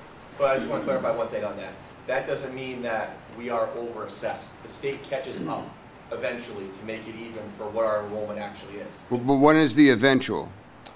This year, Within that year? January. By January, but After the budget process This is is done, done. 6 months into the year. But we keep it in our fiscal year. it will close, so the surplus, because we had to budget that amount, we're getting assessed much less, so what happens is it closes out the free cash. So it will close out the free cash, but in terms of the budget process, if I didn't have motor vehicle excise receipts to increase, they would have said, you don't balance, we're not certifying your tax rate. So how I mentioned earlier that when we're doing our forecasting is that we're taking a 3 or 5 year average and using the lower number. That's how we get the overall budget number, so that we set up everything. But just as you see here they're over assessing us, and over there we lowered it. So then in essence what Meg has to do is lower the state number to meet the cherry sheet balance, but then raise our permit fees on what's sent to the state to show that we have a balanced budget. They don't change the net number that we put our budget together for. It's just, again, another bureaucracy shell game that we have to do to make the things work within their process. It's just that, I think the problem is that the charter school information doesn't line up with the fiscal year because we're all looking at a fiscal year and they're not even looking at enrollment until later. So it's not a good system. And is this like a web-based software package that they own that you're going in and putting your information into? Well, the cherry sheet numbers, comes from the DOR website. Yep. And DOR gets the charter school numbers from DESE. Okay. So I even went. The charter school submits their projection to DESE, who, honestly, I don't think there's any oversight on it. They probably just say, stamp it, here you go. Because we're not the only town that faces this problem. Yeah. And I mean, Ron, you were there for when we said we were showing $1.2 million assessment in that charter school line when Math Academy first came up. They eventually catch up, but it's a horrendous way of doing business. Yeah. And I know we've complained, but it just goes nowhere. And their mindset is, at the end of the day, it does come out, which yes, it does. But if they're not even going to certify it for your tax rate, it's crazy. It's absolutely crazy. Yeah. And part of this you may be thinking we're getting too much in the weeds here, is we're trying to give you kind of everybody the global overview. And, in case you look at the cherry sheet number, you say, well, that doesn't match that. Well, we're explaining why it doesn't match. The net number matches when you look at the overall budget. It's just that we have to flip-flop X and Y in the process until 6 months later till they recalculate X and Y, and then it comes back out to the net number. That's there. So that's what our state aid is, and, we try to keep this showing what's happening as to, when you saw how much of the town's budget is supported by state aid, $25 million from tax revenue and $11 million from state aid. So it's a big part of our budget that we have. Any questions on that? All right, I am going to, I'm going to pass out a couple documents. Again, we try to, make sure we've got all documentation to justify why we do things. There's nothing we do willy-nilly. It all has some semblance back in data. The document that I'm passing out right now is a rolling analysis of union contracts that kind of show what the COLAs are year over year, and also what any types of their step structure is combined on the right. And what's highlighted is just where different union groups have received a 0%. Brad, would you hand that to us? Thanks. Yeah, we got more coming over. Sorry about that. And again, this is pretty self-explanatory. It just shows what the averages are, why we do some things. This year at town meeting, we had a 2% COLA for non-union employees for the last 2 years. And, you know, again, this just shows why that's being done compared to all the different unions. Because we try to, you know, maintain some type of parity, even though we can't in all situations. Again, just another document to look at, understanding, because as I said, 95% of our budget doesn't change year over year. This is just, you know, a summary of where our labor costs go, because that's the biggest, you know, component of the entire town's budget is labor. And again, the area on the left is a cost of living increase. The area on the right is that there's steps built into some of the contracts where they get, you know, specified on top a 2 or 5 or 12.5% step, and that's what the net sum of each one of those years would be. And then at the bottom, an average based upon what's in that column. This next document, you know, there's all types of conflicting reports, but this is just an analysis looking at the ratio of education budget compared to total expenditure of the town, and it's for the top 20 communities in the state. You know, starting off with one community putting in 73% of its revenue. Statewide average is 47%. And the two that are highlighted at 11 and 12 are the only two departments or communities that have a pre-K to 12. And, you know, you can see a lot of the ones in here are really small communities that many of them are out west, in western part of the state. And they're just assessed whatever the regional school cost is, which is what you have there. And again, this is directly off the DOR website. This is just what the calculations work out to be for looking at that. It's all cities and towns. Yeah, I just showed the top 20. I mean, right, but I'm saying this is all cities and towns, so that's where we rank out of all cities and towns relative to how we divide up participation between town side and school side. Correct. So based upon this data, the only non-regional school, we're number one, is the percentage of revenue of the ratio of our education funds tied into to our overall budget. And again, this is what the data is. Now you got to get into the next layer of it.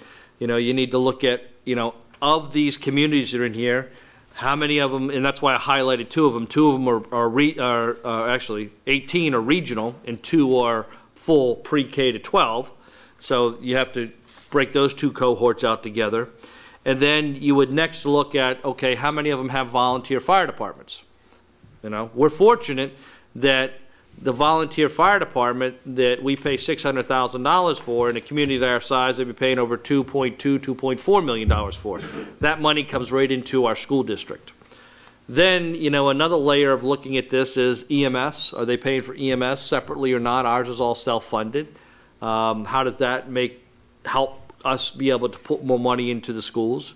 And again, that's what the data shows here, is that Carver puts in more money to its schools compared to anybody else. Again, I'm not going to sit here and say that that's an absolute truth, because you got to start to dissect this. Some will argue, well, where's healthcare? Is healthcare in this number? Is it out of that number?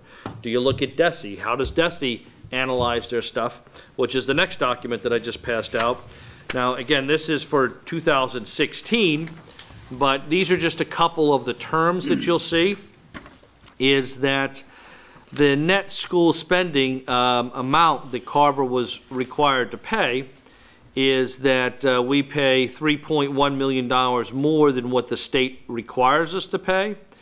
And then there's also the foundation budget. So we're 17% above what we're required to do, and then 33% above the foundation budget. Again, and these are just some definitions for you to take a look at. This is supposed to be more balanced looking across the board, but it's also has its faults too when you start to look at the data.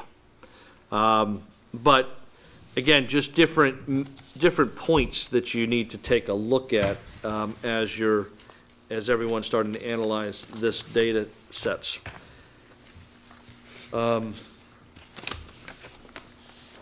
And again, I'm not trying to sit here and promote and saying, one's better than the other. I'm just trying to provide some data, and obviously everybody at the table here knows that just because you're looking at data that's produced on the state level, you have to understand what it means. And this is how it shakes out. This is great, Mike. Thank you. I love it. This last slide. On my own. So She loves the numbers. if you love the numbers, wait till your other new member I'll get gets here. this framed for you, and I'll bring this next No, but time. You it's can so put this nice over your to have it all mantle. explained. This is great. Thank you. And when you have Steve Pratt here, he also loves numbers. Oh, He's- Steve Pratt, please. He's a walking encyclopedia for those that don't know him. He started rattling stuff off to me from 25 years ago. I said, you're reading this out of a piece of paper. Right. Oh, no. He said, my wife thinks I'm sick, too. And, what I guess one of the points that I'm trying to make here, and I'll try to make it again, is that I'm giving you data. You need to get more data.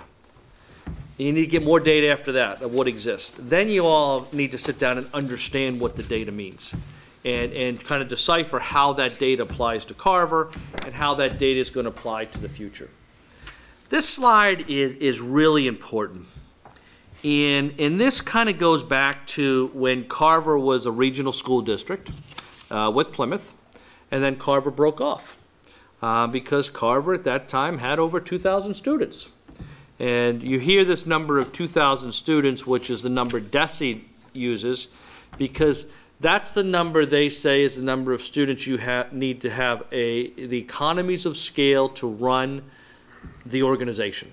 Again, a business needs to have so much demand that they know they can calculate so much revenue on that to run their business. A school district needs to have a big enough base to spread the overhead cost onto everything. Hey, there he is. Hop up front. We were just talking about you. No. Elizabeth says she loves numbers. Hey, Steve. How's it going? And then Alan had to quote what your wife thought about you. Steve, come up and join us, please. We even brought you a name tag. Oh, jeez. This goes back to regional. We weren't regionalized in '01. No, I know. What I'm When saying, you phrase it, you said this goes, the chart goes back to regional. we were before 2001. 93. When- 93 is when you were regionalized. 1987, we deregionalized. I'm sorry, deregionalized, and thank you. We deregionalized in 97, and at that time you also had over 2,000 students. 93. You also had over 2,000 students. And in focusing on the 2,000 student number, Ron, are there extra copies that I passed over there, just so we can give to Steve? That's all right, I have it memorized. I know you do. But Steve what- could take over for you right now with no paperwork.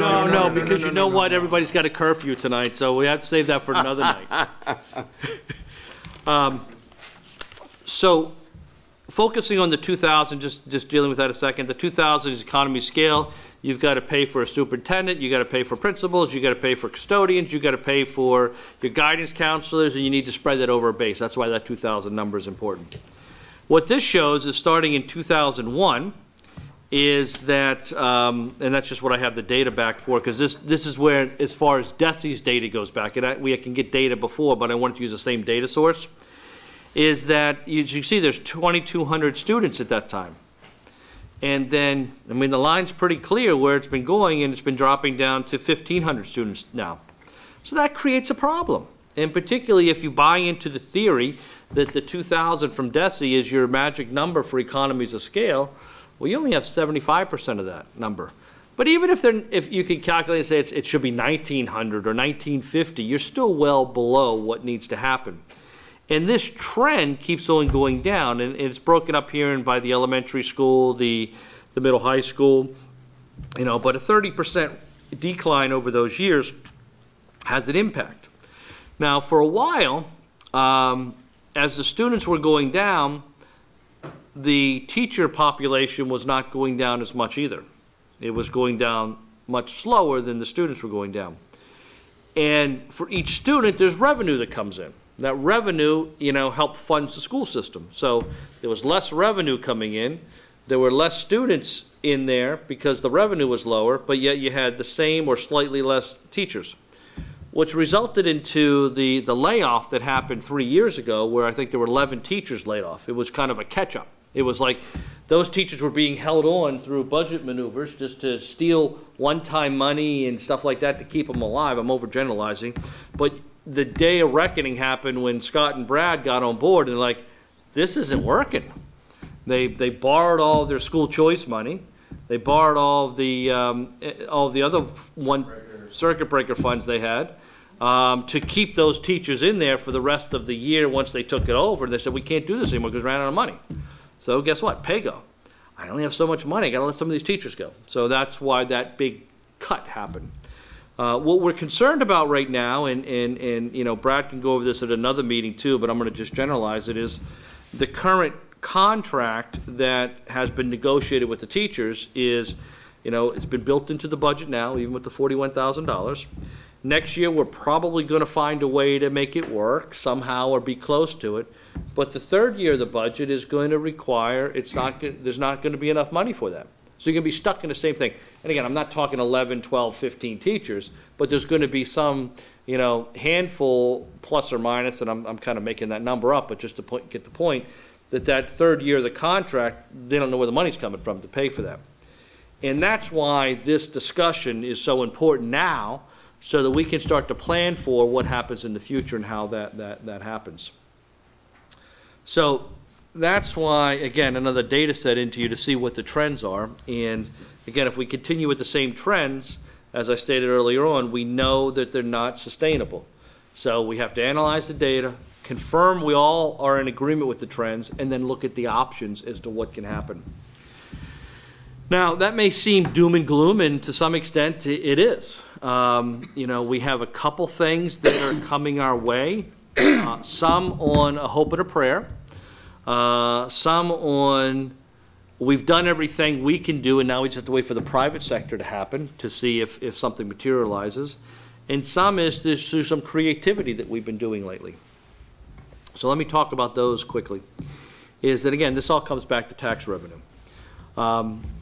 You've heard and read about the Route 44 project, the eminent domain project, the urban renewal plan project. That is just finished its final state permitting from a MEPA standpoint 2 months ago. So that has now completed its permitting process. And the developer is looking at different options to develop that property now within the zoning that exists. And that could produce some significant tax revenue that could help solve some problems. But here's the big thing. We don't know when that's going to happen. We don't know if the developer is going to bring up a big company and that company can go in our community or X community, and X community offers them a 30% tax break. Guess where they're going? They're going to X community.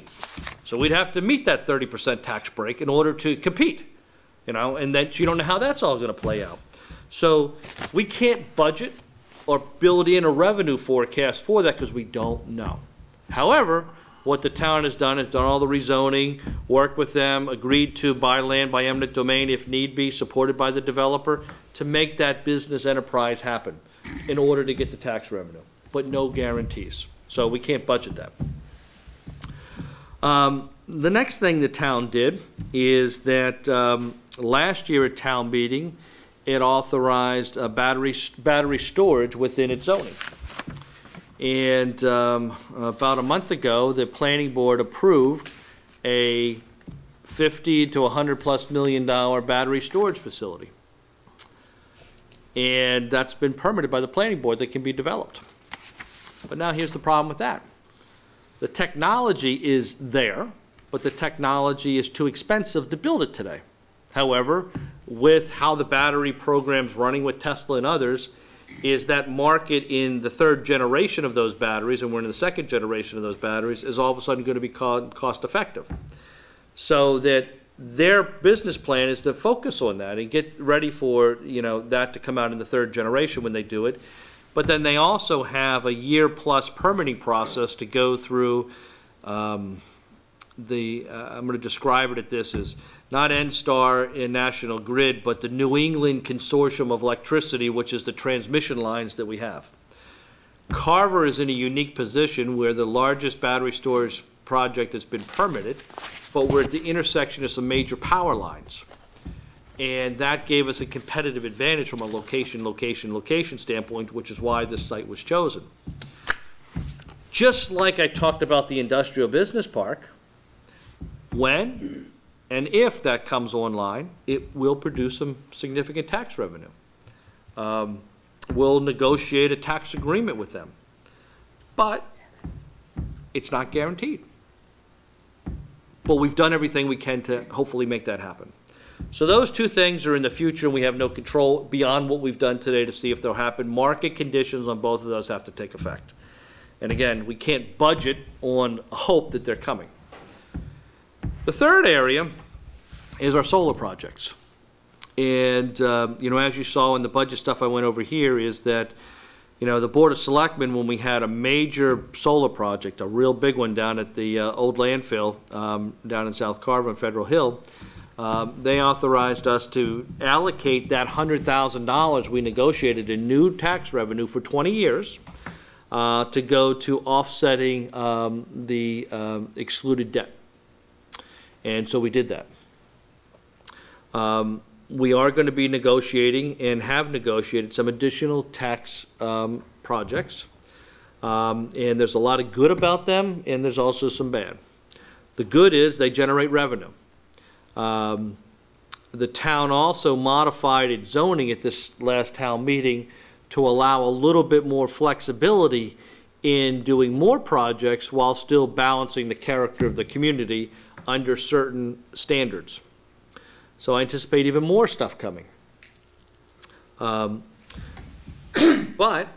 here's the downside of this, is that when you build real estate, that real estate asset's always there. You're always collecting taxes from it from now until the thing's abandoned and burns down and you level it. You're collecting building taxes on it as part of your real estate taxes. So real estate's really good because it's always going to continue to slightly grow over time, over average, just like the stock market, over time. However, solar projects, battery projects, are considered personal property. And Steve has done a lot of analysis with this and talked to the selectmen at times about it, is that with that comes the term depreciation. And what we do is, how we've structured our deals is we lock them in at a certain kilowatt rate, megawatt rate, plus we include in there a 2.5% inflator, which again ties into Prop 2.5. So we know for that time period we're going to get the base plus 2.5% every year. At the end of those 20 years, and sometimes 25 years, if they don't renegotiate a new deal or repower them or do something else, payments stop. They can pull the panels out. You can't tax them because there's no panels there. You're just taxing the land, which has minimal value. Well, if they're paying $100,000 and that goes away, that's in our tax base. The following year, that $100,000 is then divided by every household in the town, and your taxes go up, not the 2.5%, they go up 2.5% plus the 0.03, that's the 2.8% for new growth, plus your portion of that $100,000, if something's not done. So as we look at this and we say, all right, how do we deal with that so we don't get a 10% tax rate in 20 years, because that's poor public policy, that's poor stewardship of the taxpayers' resources. How do we structure that so it didn't happen? Well, if we go out and we hire police and other personnel with that money at the end of the 20 years, guess what? What are you going to do? Lay all the people off too? Well, no, that doesn't make sense either. One scenario in that is what you can do is program it at the end of that. If you don't renew it into something, you do what's called an underride, which is a vote that actually reduces the tax base down by $100,000, again, assuming that was a number, so then you're back to a status quo. Well, that only works if you don't have that as a reoccurring amount in your budget. And again, this becomes part of the bigger picture that you guys are going to be discussing over the next 6 months. You know, do you use those revenues that are coming in for these one-time, I'm going to call it 20-year one-time project as it ends? Do you use that tax revenue to fund your unfunded liability? Do you use that tax revenue to fund your capital projects? Do you use that tax revenue to pay off your debt service? So that those pieces are freed up so that you can potentially move some of the operating budget debt service into the operating base to cover that. And again, these are all balancing the scale. What's the good public policy? What's the need? What's the priorities as to how you go about that? And again, I'm trying to give you kind of the full picture without getting into Steve's spreadsheets, because it's, again, will take you a long time to, it won't take him a long time, but it'll take everybody a long time to fully grasp the details of that. These are the questions that we're going to have to face and figure out how you do that. You know, the good news is there's going to be a lot of money coming in from solar projects, and that we know. The other two projects, you know, if it's the Route 44 project, that's great. That goes into the base. You figure out how you want to allocate that. If it's the battery project, that comes into, again, a solar type project, so you have to figure out how we're going to do that. You know, in other scenarios, we know in 30 years we're going to have to rebuild the middle high school. You know, if we're so fortunate to have these batteries or storage projects, do we start putting aside $100,000 a year, compounded or something, out of these things to set up a sinking fund? So when you get to that point, you've built up a base of, I don't know, X numbers of millions of dollars. That then means you don't have to go back to the taxpayers to do a debt exclusion because you forward funded that, knowing that you have these one-time funds to go into that. And then again, the balance of all this is that you have a school district that's declining. We know in 3 years you're going to have a operational issue to fund. I've talked about all of our full-time people that went to part-time. That eventually has to change. We are going to have to hire a few more police officers in town. You know, we have 6 DPW people maintaining the town. Now with town meeting support, we're going to have 7. You know, but still, it's a big town for 7 people. You know, these are things that are out there, and God forbid, as we've heard in the last year, and Andy had to deal with this, is, you know, some of the parents weren't happy that the landscaping wasn't manicured over at the baseball field because it got taller one day than it should have been. You know, so we got to balance people's needs and wants, and everybody wants everything, you know, but how do you do it in a responsible way? And your discussion over the next 6 months is to hopefully come up with some recommendations that becomes our guiding principles going forward to do this in a more responsible way, knowing that there's change that has to happen.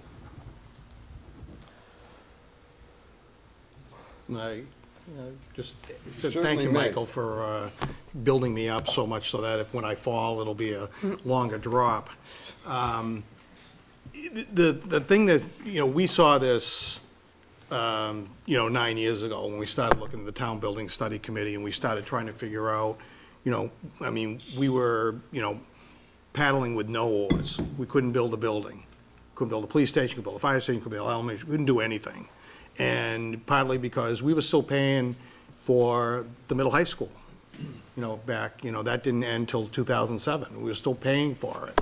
So we needed to come up with a plan. But what really caused me to look at personal property new growth as the thing is what happened in June of 2010.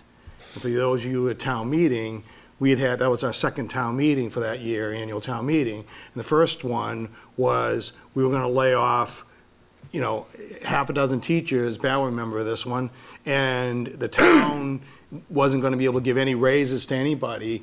And then all of a sudden we come into the June town meeting and Ellen Blanchard has a letter in her hand from NSTAR saying that somewhere in the middle of the night, NSTAR, now Eversource, dropped a $36 million transformer on Route 58 in the dark of the night, even though there was police, there was, you know, emergency personnel, everything like that.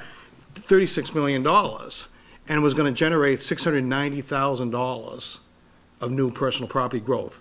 All brand new money to the town, hallelujah, no layoffs, employee gets their money. Oh, by the way, NSTAR was never going to pay that $690,000 to us because they were going to take 28% of that right off the top, because just like depreciation on a regular equipment, if you're a public utility, you get a better deal. You get to use an accumulated reserve because you're part of the infrastructure. Gas companies get to do it, cellular companies, but electric companies get to do it the most because they have to maintain the infrastructure. And they apply this accumulated reserve factor to every city and town that they have power lines, transformers, poles, all of it.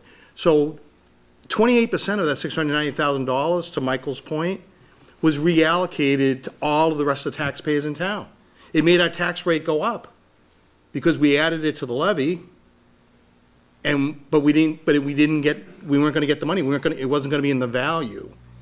And so understanding how Proposition 2.5 works, and I did a lot of research on what personal property was, because everybody just said, oh, it's personal property, it's not a big deal. Even the assessors, they don't think it's a big deal, personal property. Well, I've been doing a little more research, and we're one of the few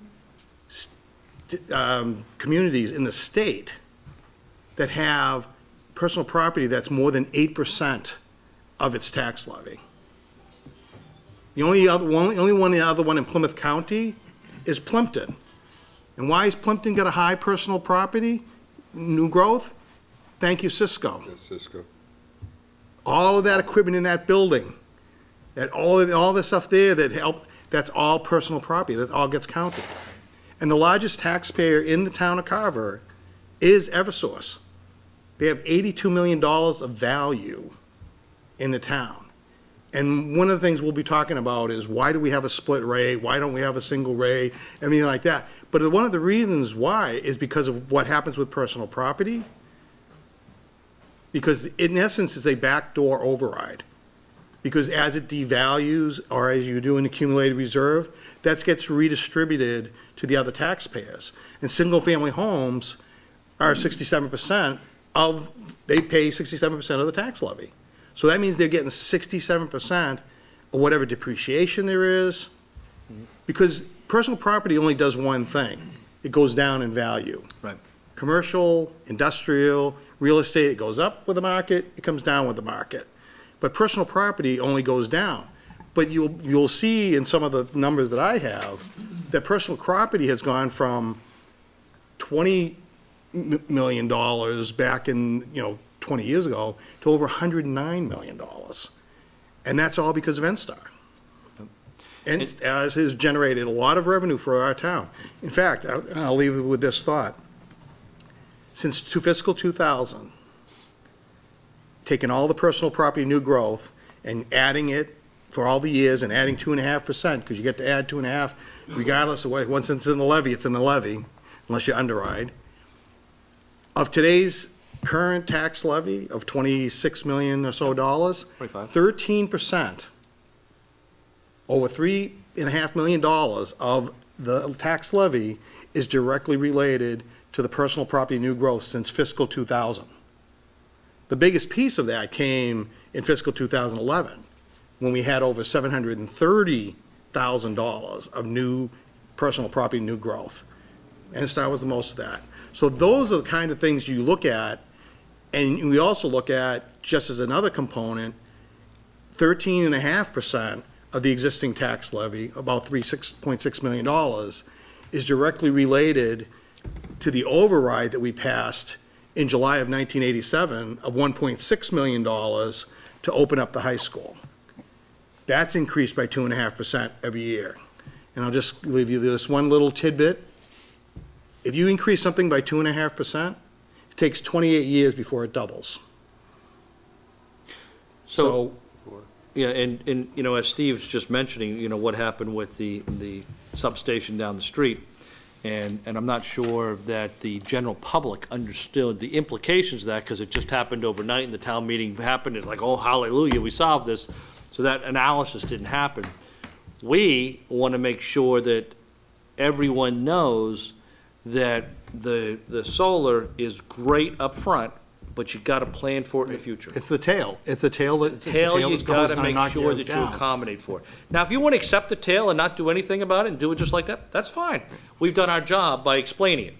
But I'm not sure that that's where the town wants to go from that standpoint. And that's why I applauded Michael, you know, as much of a challenge, he took what we started in 2011, 2012, and said, okay, let's put some money aside, let's do this capital building stabilization fund. He took it to another level by saying, we're already spending money on other capital projects. Let's couple this, let's come up with a policy, let's say it's 10%, and we're gonna say, we're gonna maintain our infrastructure.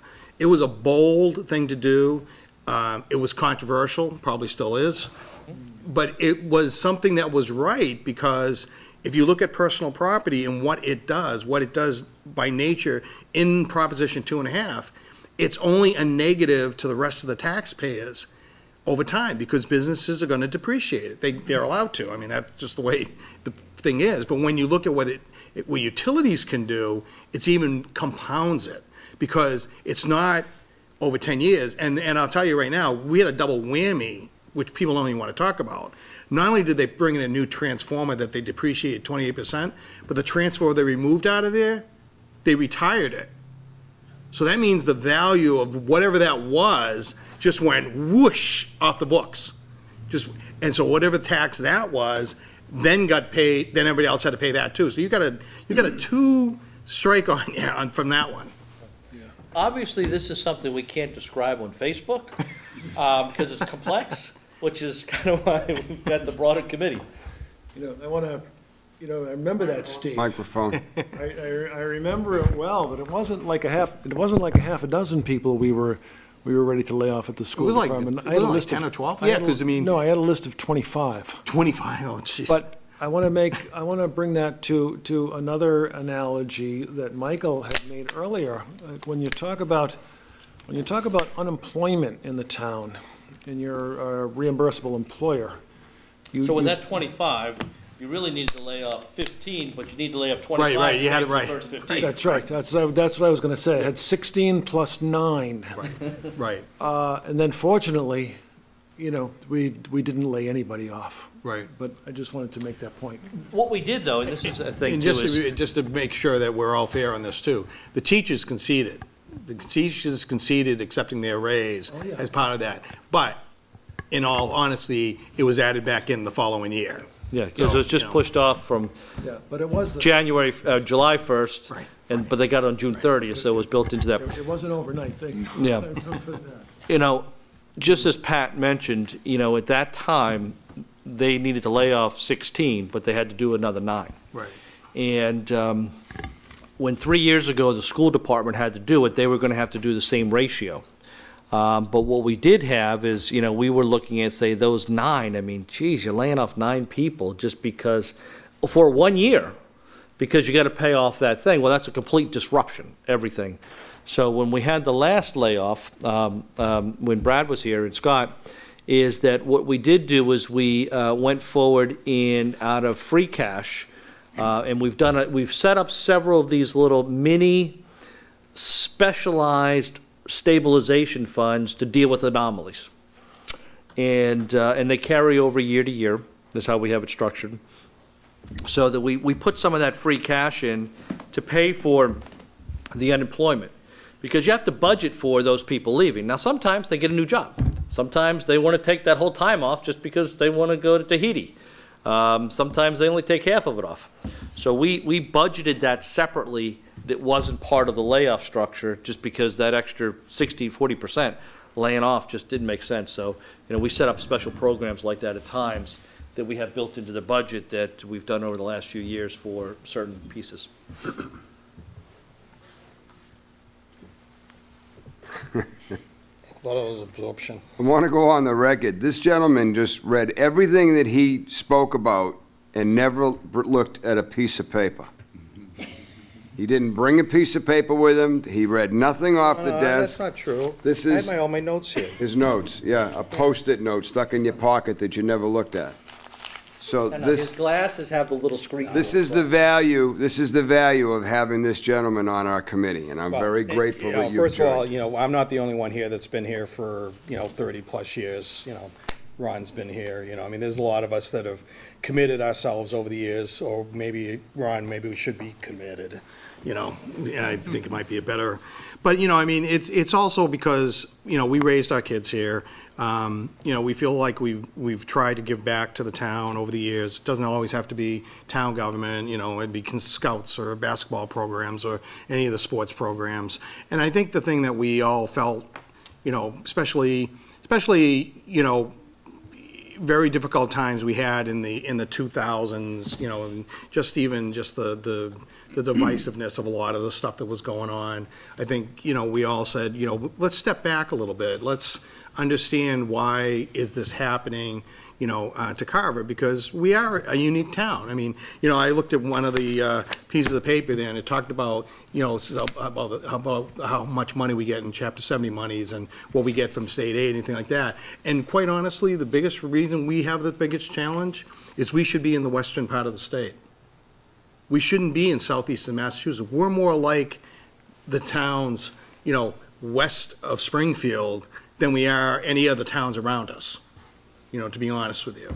We're a small community, we don't have a lot, we don't have a lot of infrastructure, we don't have, sewer systems, we don't have, and so we grew at the wrong time, I'll tell you right now. Had we grown before Proposition 2.5, our tax levy when we were at 2.5 was $3 million. That's what our tax levy was. And for the first 5 years of Proposition 2.5, we couldn't increase our tax levy because we weren't being valued at 100%. So the state required that if you wanted to increase your tax levy, you had to go to 100% valuations, because 5 years to go to 100% valuation. So we were working at 50% valuation, and so the state said, oh, what your tax levy was the year before, you can add it, and you can add new growth. But it was nothing. We weren't doing anything. So that's part of the challenge we had. Yeah. So let me ask this, because I know we're going to get into numbers in future meetings, but, Liz, Kate, Pat, and Adam, and Kevin, obviously you guys have all been here, less than a year. And some of you guys just popped in and like, who signed me up for this? But, You'll have a chance to resign tonight before we adjourn. Once you're Just so sworn you in, get you're a done. handle on what may be coming for you guys. This is Resign or your, retire? or either or. Oh, Yeah. I mean, any questions you have? I mean, I know there's a million questions, but just overall thoughts on this, or, I don't want anyone to feel overwhelmed, but because there's a lot of stuff we threw out here tonight, but it all comes together, and you've got a finance team and support staff to help put this together, but, at the end of the day, we're the staff that, can help run some numbers. You guys obviously can run your own numbers. But we need the broad, diversified policy committee to determine and help for the next steps. So, any thoughts, questions?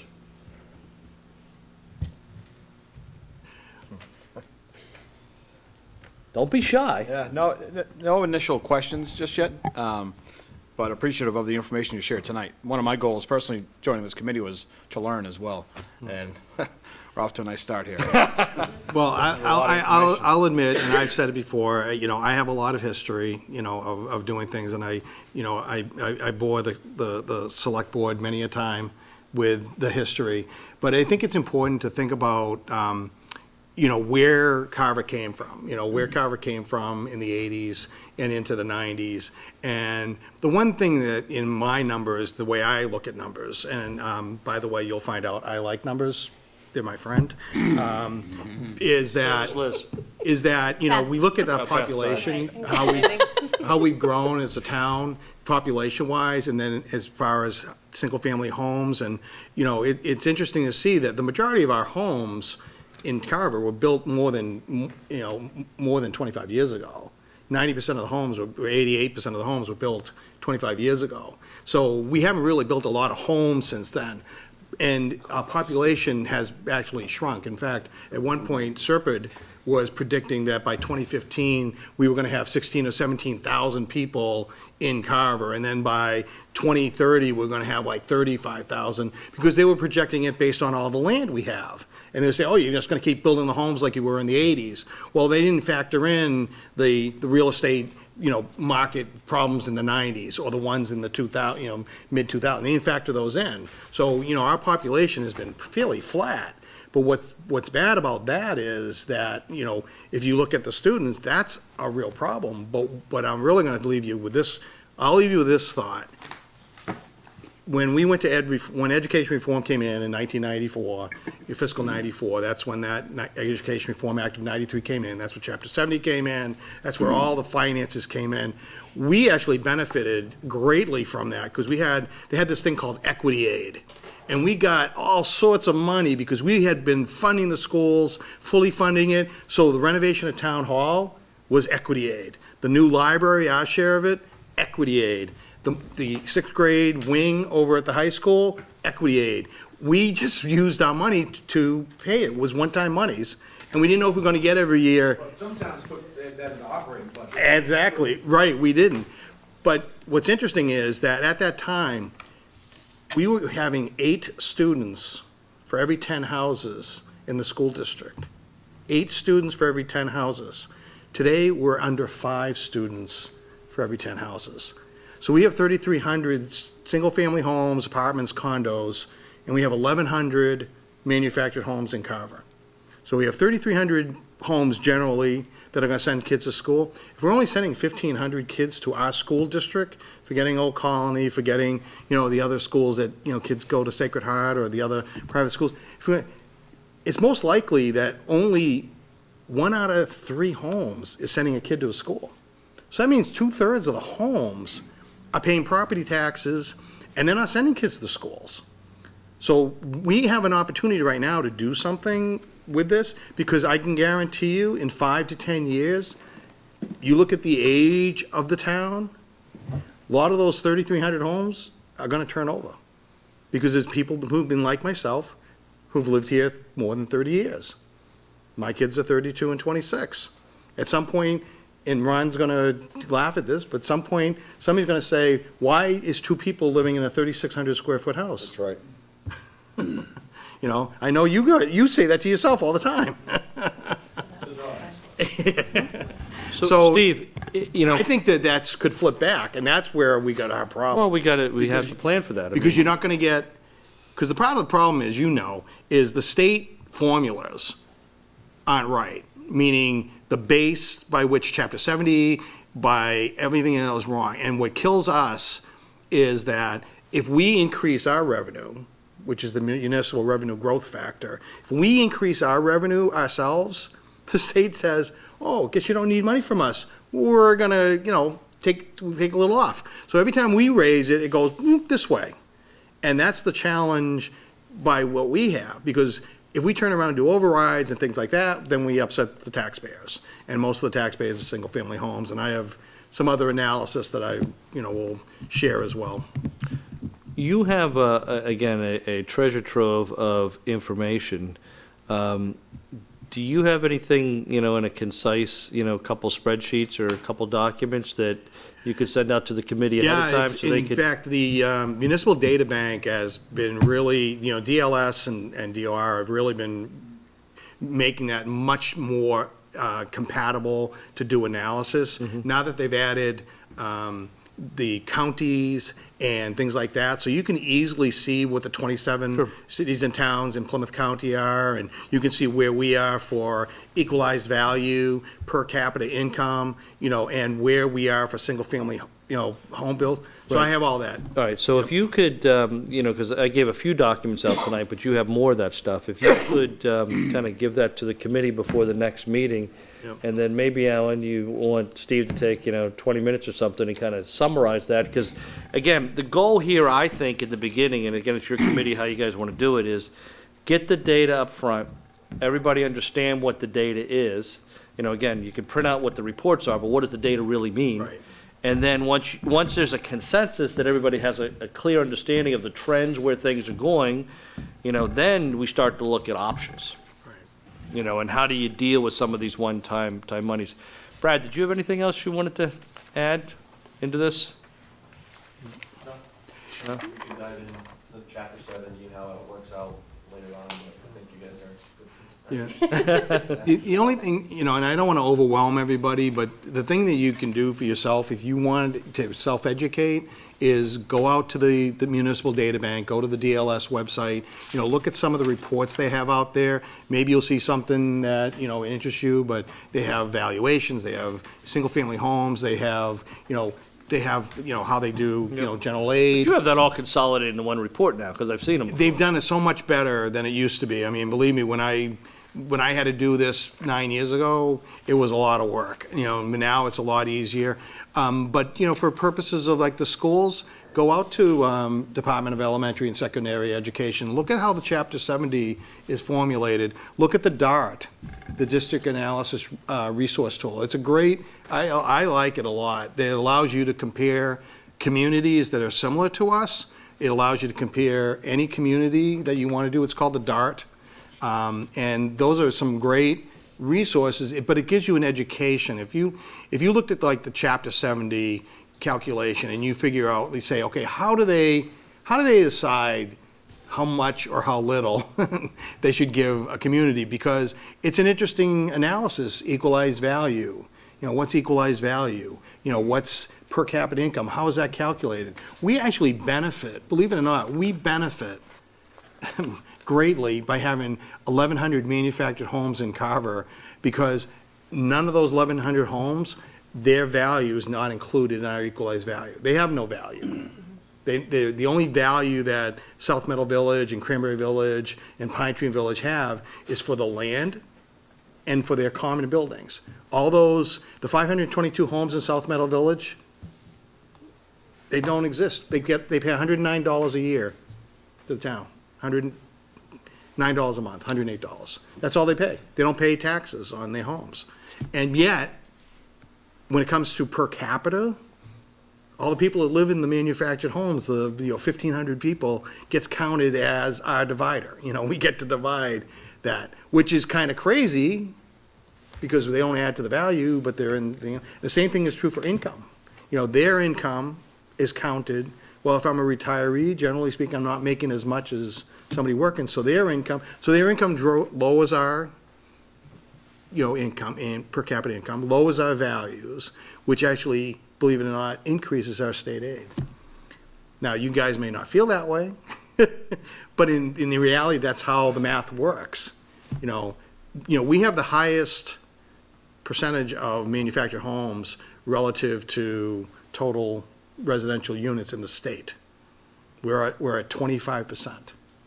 And I can tell you, going back 25 years ago, it was closer to over 30%. So those are the kind of things, that's an analysis stuff. That's not, you can't just, okay, look at that number. You go, well, what does it mean? What does that number mean to it? So I encourage you to, look at some of the things out there. They do look at, look at parcels. Parcels is how you define what's a manufactured home, because everything, the assessors will tell you how it works. So that's how I've done it, for 30 years. I guess, hasn't really changed that much. The data's better. The data's better. There's more of it. So at the next meeting, we're going to call you Professor Pratt. Yeah. You're going to be giving everybody. I've been given the title doctor sometimes, but that's okay too. That's fair enough. We'll call you Dr. Pratt, and Yeah. we're going to do Carver Finance 101, 201, and we're going to get up to 303. Don't go past 303 at the next meeting. We want to save 404 and 505 to a later meeting. Well, it all depends on how good they do in the test. Yeah. Fair enough. Well, it's funny you talked about the school enrollment numbers. I actually have school enrollment numbers back into the 80s when we were part of Plymouth Carver. So I have grades, PK through 6, because we were, 7 through 12 Plymouth. But what's interesting is I've actually put a graphic together, I think you might have seen it, which actually tracks a first grader to 12th grade, so 12 years worth it. And on average, the number in the first grade and the number in 12th grade is 65%. So if you wanted to see trends in education enrollment, you can say if you had 100 first graders, you probably only have 65 seniors. And again, that's on October 1st. That's not a number of graduates. And we can see that trend. I mean, we know we're graduating less students than we did, back in the 80s. So, or 90s, I should say. So it's a kind of an interesting way of looking at, numbers and seeing the trends that you guys are seeing and, I've been seeing for, 10 years, 20 years. I'm curious with your history on the manufactured homes, did Carver get lucky with those breaks, or is this a strategic approach? No, so Chapter 140 is the manufactured housing, Mass General Law, Mass General Law 140 is the Manufactured Housing Community Act, and what I probably happened in Carver, because most of them were built before 1980, only Meadowbrook Estates, which is not really a manufactured home community, it's not like a mobile home, but they're considered that, and the one off of Waterview were built in the early 80s, but the large ones, Cranberry, Pine Tree, and South Meadow, they were developed because they were land that were, around cranberry bogs, or they were open, big, large pieces of land, and quite honestly, there were other towns that were starting doing manufactured housing communities at that time too, because they were starting to see the senior population increase, and they didn't want to necessarily have them leave. But in Carver, it was a different situation. Most of the people that were moving into them were new people to Carver. They weren't, it's not like they were in Carver and then moved. I mean, people who had houses in Carver stayed in their houses. But, so I don't know that we lucked out or anything like that. It brought a lot of folks into town. The population grew quite dramatically during the 80s. I think we almost doubled between like 1970 and 1990. Population went from like 6,000 to 12,000. So we grew at such a rapid rate, which was what impacted the schools, which was, so it's funny, what caused what, right? Population grew. Well, people came to town, they had kids. So what did that do? That impacted Governor John, got overcrowded.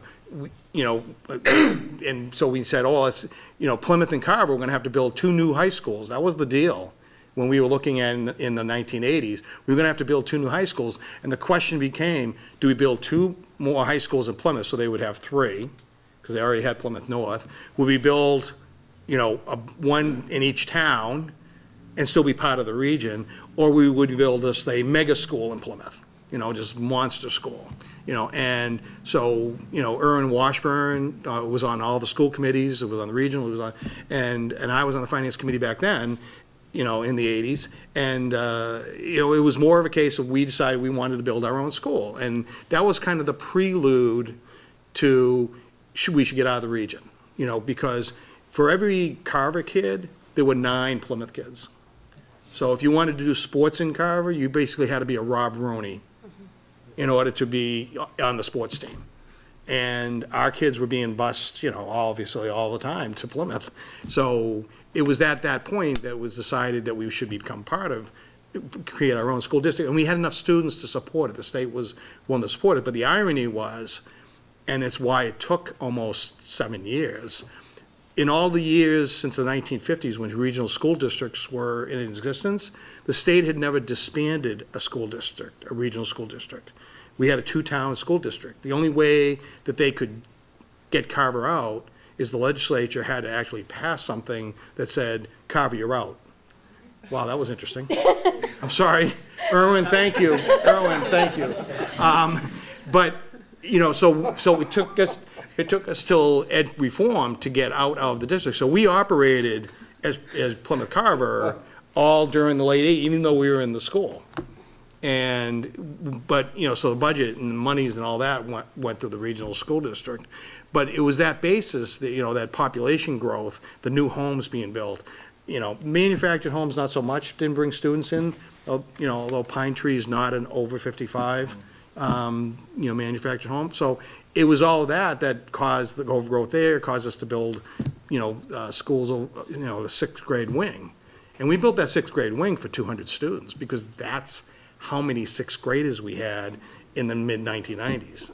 We needed to build, and Carver is one of those unique towns where we don't necessarily overbuild. We just kind of build what we need. But we also do one other thing. We only build schools every 30 years, right? That's the only, we can't do it any other way. And we don't build police and fire stations but every 40 to 50 years. So that's kind of our mantra, So, the good thing is we're getting all this out of the way. So probably in 30 years, when you guys are all retired and everything like that, then you can think about this again. Except they're gonna be back here talking about Steve Pratt, and there'll probably be different lighting in here at that time. I think it was Irwin talking to us, so.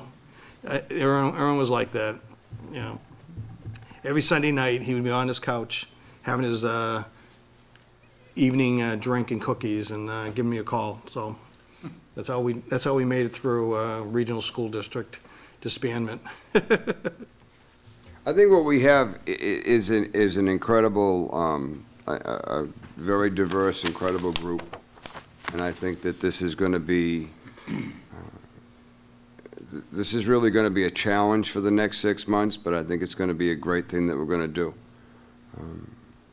And it does come down to data, and we have some of the best people in the data department. Meg is no matter what it is I've asked for in the last year or so from Meg, it's right on the spot. It's right away.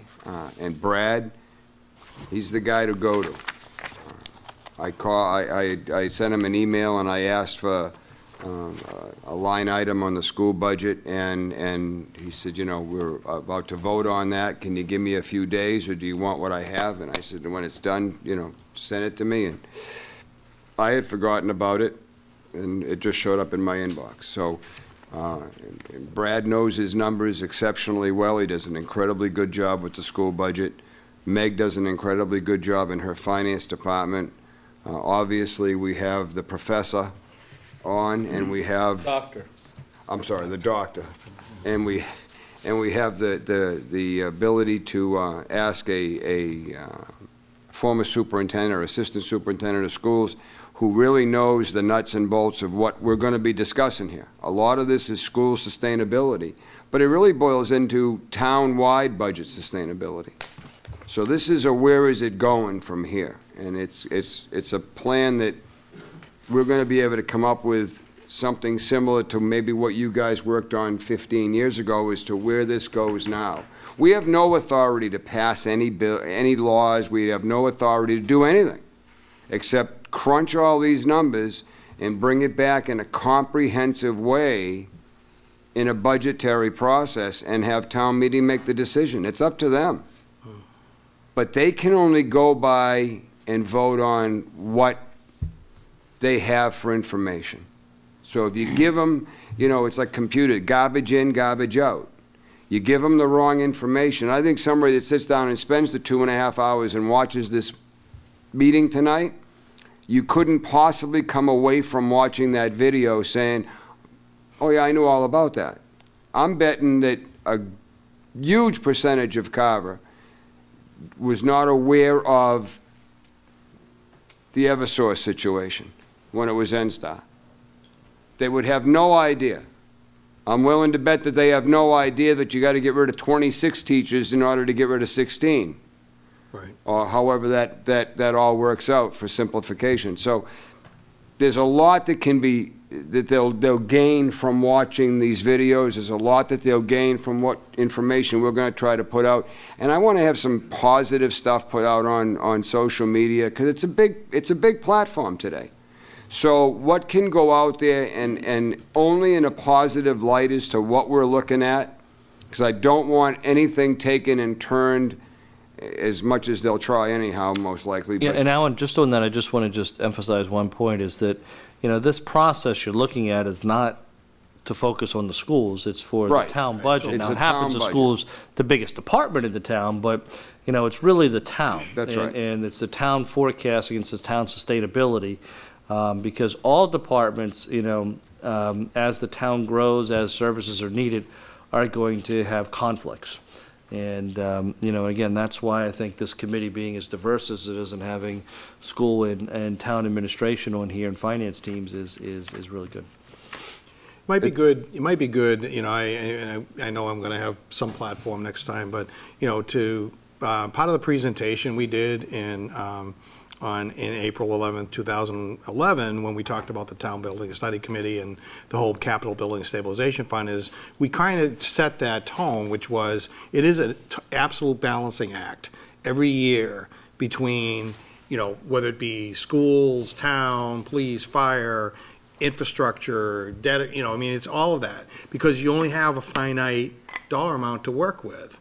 And once you go beyond that finite dollar amount, then you start talking about the things of overrides. And I'll be honest with you. You can go look out in the Municipal Data Bank website. We don't do a good job at either debt exclusions or overrides. Anything to go outside of Proposition 2.5, we basically only succeeded 3 times since 1984. And those are because of the 2 schools that we built, and because we did the override, because we opened up the school, because we put in a brand-new building in town, and you need to be able to operate and turn the lights on, run the toilets, clean it up with janitors. So you had to spend the money. And at the time, I know this might sound a little crazy, but that $1.6 million was 25% of our total tax levy back then. We went from $4.5 to $6.5 million in 1 year. We increased our tax bills 70%. We did it on purpose because we felt so strongly that we needed our own school. We needed our own identity, and that was the decision that was made, 35 years ago. But, those are the things that we did. I'm not sure if we're in the same place today. That's the hard part, Can you go back and do that again today? Personally, I don't think you can. I think there's other things that have happened, and we'll talk about that next week, or next time. But, about the other things that have happened, since 2000, which dramatically impact our abilities to do things. And that's the hard part of it is, had these other things not happened, maybe we could talk about creating some additional revenue, but it is what it is. Any more comments from Beth, Kate, Pat, Adam, or Kevin? Not at this time. No, thank you. Yeah. Come on, Adam, you've never been this quiet. Just drinking from the fire hose tonight. Kate and Beth? No, Alan also joined at the same time I did, so Alan. Oh, he did. Alan, you have any questions? You want to see my notes? Thank you for pointing that out. Well, My notes. this was so helpful. I almost wish I had this meeting before I had first joined. It's helpful now. Would you still have joined? Absolutely. All right, good. Yeah, absolutely. Meg, do you have anything to add? No. Okay. I think we've covered everything. Yeah, and then some. We didn't talk about OPEB unfunded liability. We did. No, We already no, did. I didn't Oh, talk okay. about that at the beginning. I was on that committee, too. No, Stephen. I was. That's a separate discussion. It is a separate issue. It is a separate issue. Important one. It's very important, but not tonight. I feel like that we're lucky to have you and all this knowledge that you don't- have. And I've heard you speak before and have been, just try to absorb everything you say. And now that you're on this committee. It's best to have looked at it over 30 years for better absorption. That way you can, do a little bit at a time. But some of the exhibits I have, I can help frame your view. I can narrow it in so you can say, see this here, okay, what does that mean? Why did that happen? And I'll say one of the things that's going to come up, because it will come up, is we had a big problem between 2000 and 2004 in this town, and it had to do with the chapter land, the cranberry bogs, chapter 61A, 61B, where they lost 75% of their value over that course of 4 years. They went from $19,000 an acre to $2,900 an acre. And you say, okay, well, that's good for the cranberry growers. They're paying less taxes.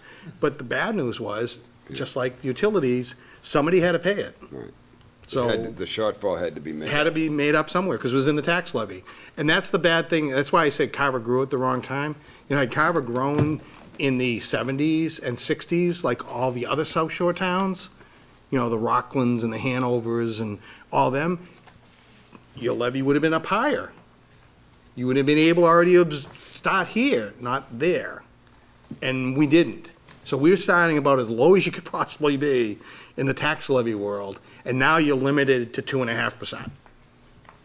But I'll tell you right now, single-family home tax bills haven't gone up 2.5%. Michael said it. Single-family tax bills have gone up 5%, sometimes 6%, twice the rate of inflation. So, you know, and why? You know, but those are the things we have to explore. Why did it happen, and what can we do about it? Alan, what else did you have for tonight? That's it.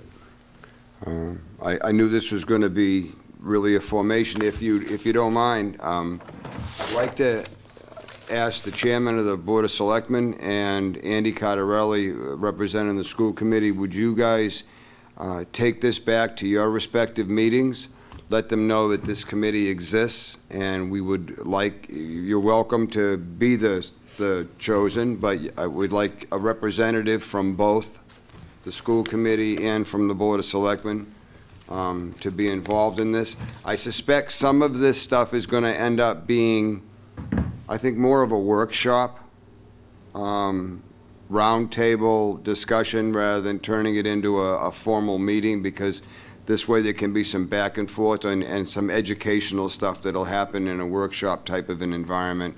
And then, you know, almost, then we'll come back and vote on minutes and stuff like that without, you know, bogging down 3 hours of video time and stuff like that. There's going to be a lot of work involved in what we're trying to do here. And it's going to take a lot of time from Meg and from Brad to compile information. We're going to probably drive Michael crazy in requesting documents and information and stuff, and, you know, and then, of course, whatever we can't get out of the computer systems, we've got the doctor, so. Yeah, but I get all my stuff from, you know, it's not all up here, you know, just, you know, most of it. Yeah. It's all available, it's all public information, you know, I'm not making any stuff But it's up. the part that is committed to memory that just kind of shocks me somewhat. Well, He likes numbers like you. you know, it's because I keep getting asked to get back on a board, on committees. It's like a refresh for me. Well, it took us a while, but we got you here, didn't we? Well, Even made you a nameplate. Now you have to stay. Next meeting date and time. Please, tell me what the pleasure of the board is. Does Thursday work for everybody? It seems to work for all of us, but I was concerned you seem to have an issue with that, so. I work way out of town, like on the North Shore. So that's a challenge for me. You know, Thursdays, I generally try to be in town on Tuesdays. I know that probably doesn't work for everybody. I will try to make as many meetings as I can. You know, I promise, so, you know, I'll try to make an effort. So I would say, why don't you pick your meetings and, you know, go from there. I don't know if you're meeting every month, or you're planning. I'd like to try to put, again, this is up to the board. I think as we try to get this thing rolling a little bit, I'd like to see a meeting like every, I don't know, what's the pleasure? You're going away, right? When do you become a main individual? When do you? Sometime in June. Don't know specifically. And George, you're around all summer, right? I hope so. But only for 2 or 3 weeks. Unless there's another calling, right, George? Yeah. And are we okay with Thursdays? Yeah. Thursdays work. The only reason that Thursday seems to work is because it makes it easy on usually Michael attends. Selectmen's meetings are the first and third Tuesdays. Conservation is the first and third Wednesdays. I sit on conservation, so that makes conservation a little conflicting. The only place this group is going to now fit is really here or in the basement in room 4, where this is too large to be in the room 2 committee room downstairs. So that's a limited. So tell me, does Thursdays work?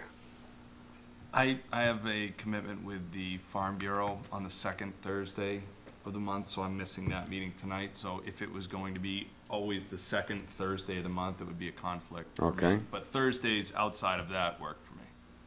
Okay. How about the third Thursday? I think that's where we're heading for. Adam, what about you? Thursday's work. Yep, make Thursdays work, yep. I'll see what I can do on my third Thursday. To get you an airplane? Maybe a helicopter, actually, yeah. Thursday's one. Yeah, and you are okay with it? You'll be up in Maine. And you're okay with Thursday?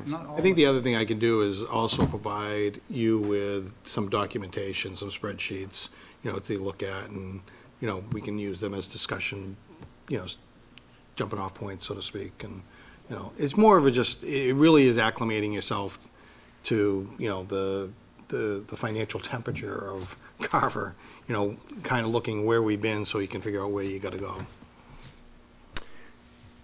Can I push my luck and we try to get, I know it's real close, but I'd like to do a meeting in 2 weeks for no other reason than to do something with this grant application so that we can try to get this stuff in process. At this point in time, we have a grant application that is not a grant application yet. We have town meeting that would have normally a month ago passed that money article. There's I'd like to finalize up the grant application, give it to the town administrator, let council vet it, and then I'll make the contact to all of the applicants, and we can try to get them in and get this thing rolling. I just don't want them getting their money in September. Can I just suggest is, why yeah. don't we send the application out to them as a draft? Because you got a good application right now, and then, I have think them it's move missing a forward. few things, though. I wanted to have this committee kind of tweak it up a little bit. I can send it up to you. If you want to, you have a copy of it now in your packet Yeah, tonight. and Meg's looked at it too. I'm just thinking just to get that process forward. You want to give it to council and let them start to clean They it would- up? They wouldn't, no, I don't think I don't think they need to get involved with it. They Okay. would more get involved with any type of contract that was done, but, it's your internal document, you're asking them to provide information. It's your choice what information you want. Council's, it's an issue of taste rather than principle. So you guys get to figure out what you want in the application. Okay. So can we, The 23rd. it'll be a quick meeting On the 23rd. on the, I said the 23rd because you guys aren't going to do that Auburn thing now, right? No, it's bridges and Because it's culverts. bridges and culverts, and you really don't need to know how to build those. Or finance them, for that matter. So the 23rd, why don't we do the 23rd at 7? Yeah, I need to run. Oh, that's fine. Yeah, sorry. No, Sorry. no. All right, Thank you. no problem. Thank you, guys. Meg, thanks a million. We have a question from the senior gallery. Hold on one second, please. Yes, Mr. Cardarelli? Oh, you ready? Number one, is this gonna be a separate committee, subcommittee of the finance committee? No, And, No. No? Okay, if it's not, are these gonna be, either us or our representatives if we choose to, you'll have, each one will have a vote.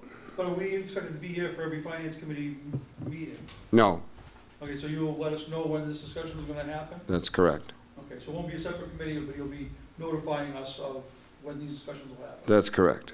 Are they going to be a permanent member, No, those two slots? no, this is simply, this is for this, I could understand if this is going to be like a subcommittee, because then the two would not be permanent. If they're going to be permanent, I think we need to change how many people we have on the board, right? To 13? no, This is just, you're focused on one mission over the next 6 months. That's what I'm So saying. inviting 2 more people to be part of the discussion and granting them a vote for your discussion because you want your input, you're fine with that. Because it's not permanent, it's just a temporary Okay. type of thing. exactly, it's getting representation from the, Oh, I agree with the concept. It was just whether or not they were going to be here permanently. the reason I didn't want to do a subcommittee, and it made sense, I did originally want a subcommittee, and then Michael and I discussed it, and I think it makes more sense to, if we did a subcommittee, then now we're picking who's on the subcommittee from our own finance committee. And I think this is a project that everybody's going to want to be involved in. So I don't want to have a subcommittee of 6 members, for instance, and that excludes 4, 5 other members that, well, we've already picked our people. So I wanted to let the entire finance committee be involved in this, but I also wanted the input and expertise from the school board, the school committee, and from the Board of Selectmen, as well as the help from administration. And George, you're not really doing any function of the finance committee, you guys are just trying to work through a policy recommendation. That's one thing. And I guess to Andy's point, so you might identify that if you have other finance committee business to do, you might say 8 o'clock begin discussion of this, and then if we can't attend the whole meeting, we know to be here by 8 o'clock. Right, so- Whoever the representatives are. That's a perfect idea. So we could have like a regular committee meeting, a regular finance committee meeting at 7, and then at 7:30, we should wrap up with all of that, and we'll go into this, which is really going to become more of a workshop and kind of a setup. So I think we'd adjourn the finance committee meeting, and we go into a workshop kind of a thing, or, Just keep it rolling. 'Cause then you get the same minutes and all that stuff. yeah, we could do that too. Don't overcomplicate it. And you don't have to listen to him either, so handle it the way you want. Keep it simple. Stupid. Simple. His evaluation's still coming up, so he can look all he wants. Oh, Jesus. He's cocky now because he's still here. I think are we done? Anybody else?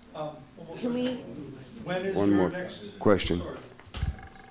When is your next proposed meeting for this? When do you have to have an answer by, from our committees? We're having a meeting on the 23rd of this month, in 2 weeks.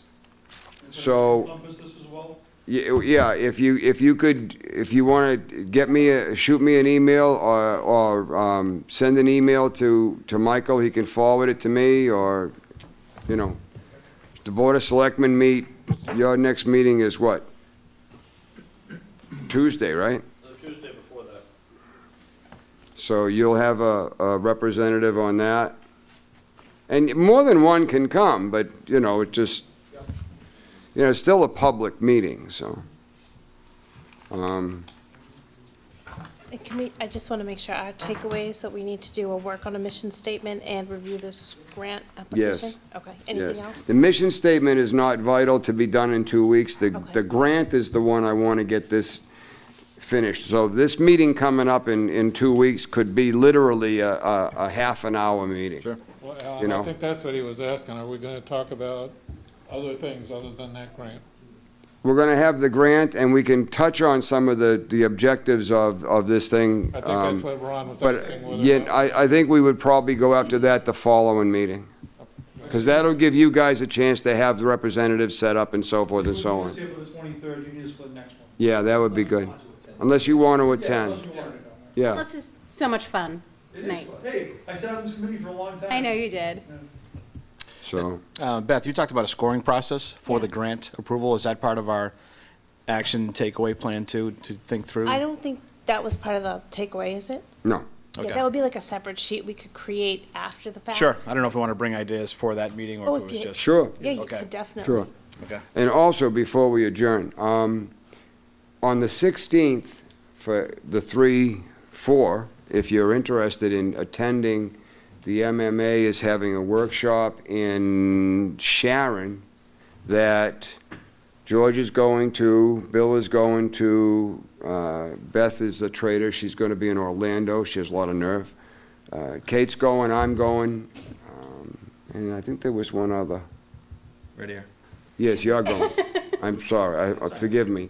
I didn't, or maybe I did include it in the email, but I didn't hear back, or whatever. But there's still time to register, both of you, if you are interested in going. I will send this out to you tonight when I get home. I'll shoot it to your email so you know what it is. It's an MMA workshop, Mass Municipal Association. It's a Finance Committee workshop that deals with a lot of what we're going through. And there's one on the 23rd, but that deals with financing bridges and culverts. I don't think that anybody's interested in that. For new So, members, if you don't mind, for new members, those are very helpful. You know, it's an all-day thing, but you'll. no, it's 5:30. Yeah, it's They in the give you evening. free food. Oh, it's evening now. Yeah, it's an evening thing, and it's 5:30 to 7:30, or 5 to 7:30. 5 to 7. 5 to 7, and it's only in Sharon, so, you know. Yeah, so I'll send that out to both of you. There was time to register, I think tomorrow, so I'll check your email tonight or to first thing in the morning and let me know, because I think tomorrow is the deadline, tomorrow night's the deadline on registering for. I could be wrong, it could be the day before too. It didn't seem like it was super well attended, but I don't know, there's so much. Okay, anything else? Gentlemen, welcome again. Thank you. I make a motion to adjourn? I second. Motion made and seconded to adjourn. Any further discussion? All those in favor? Aye. Beth's always the first one.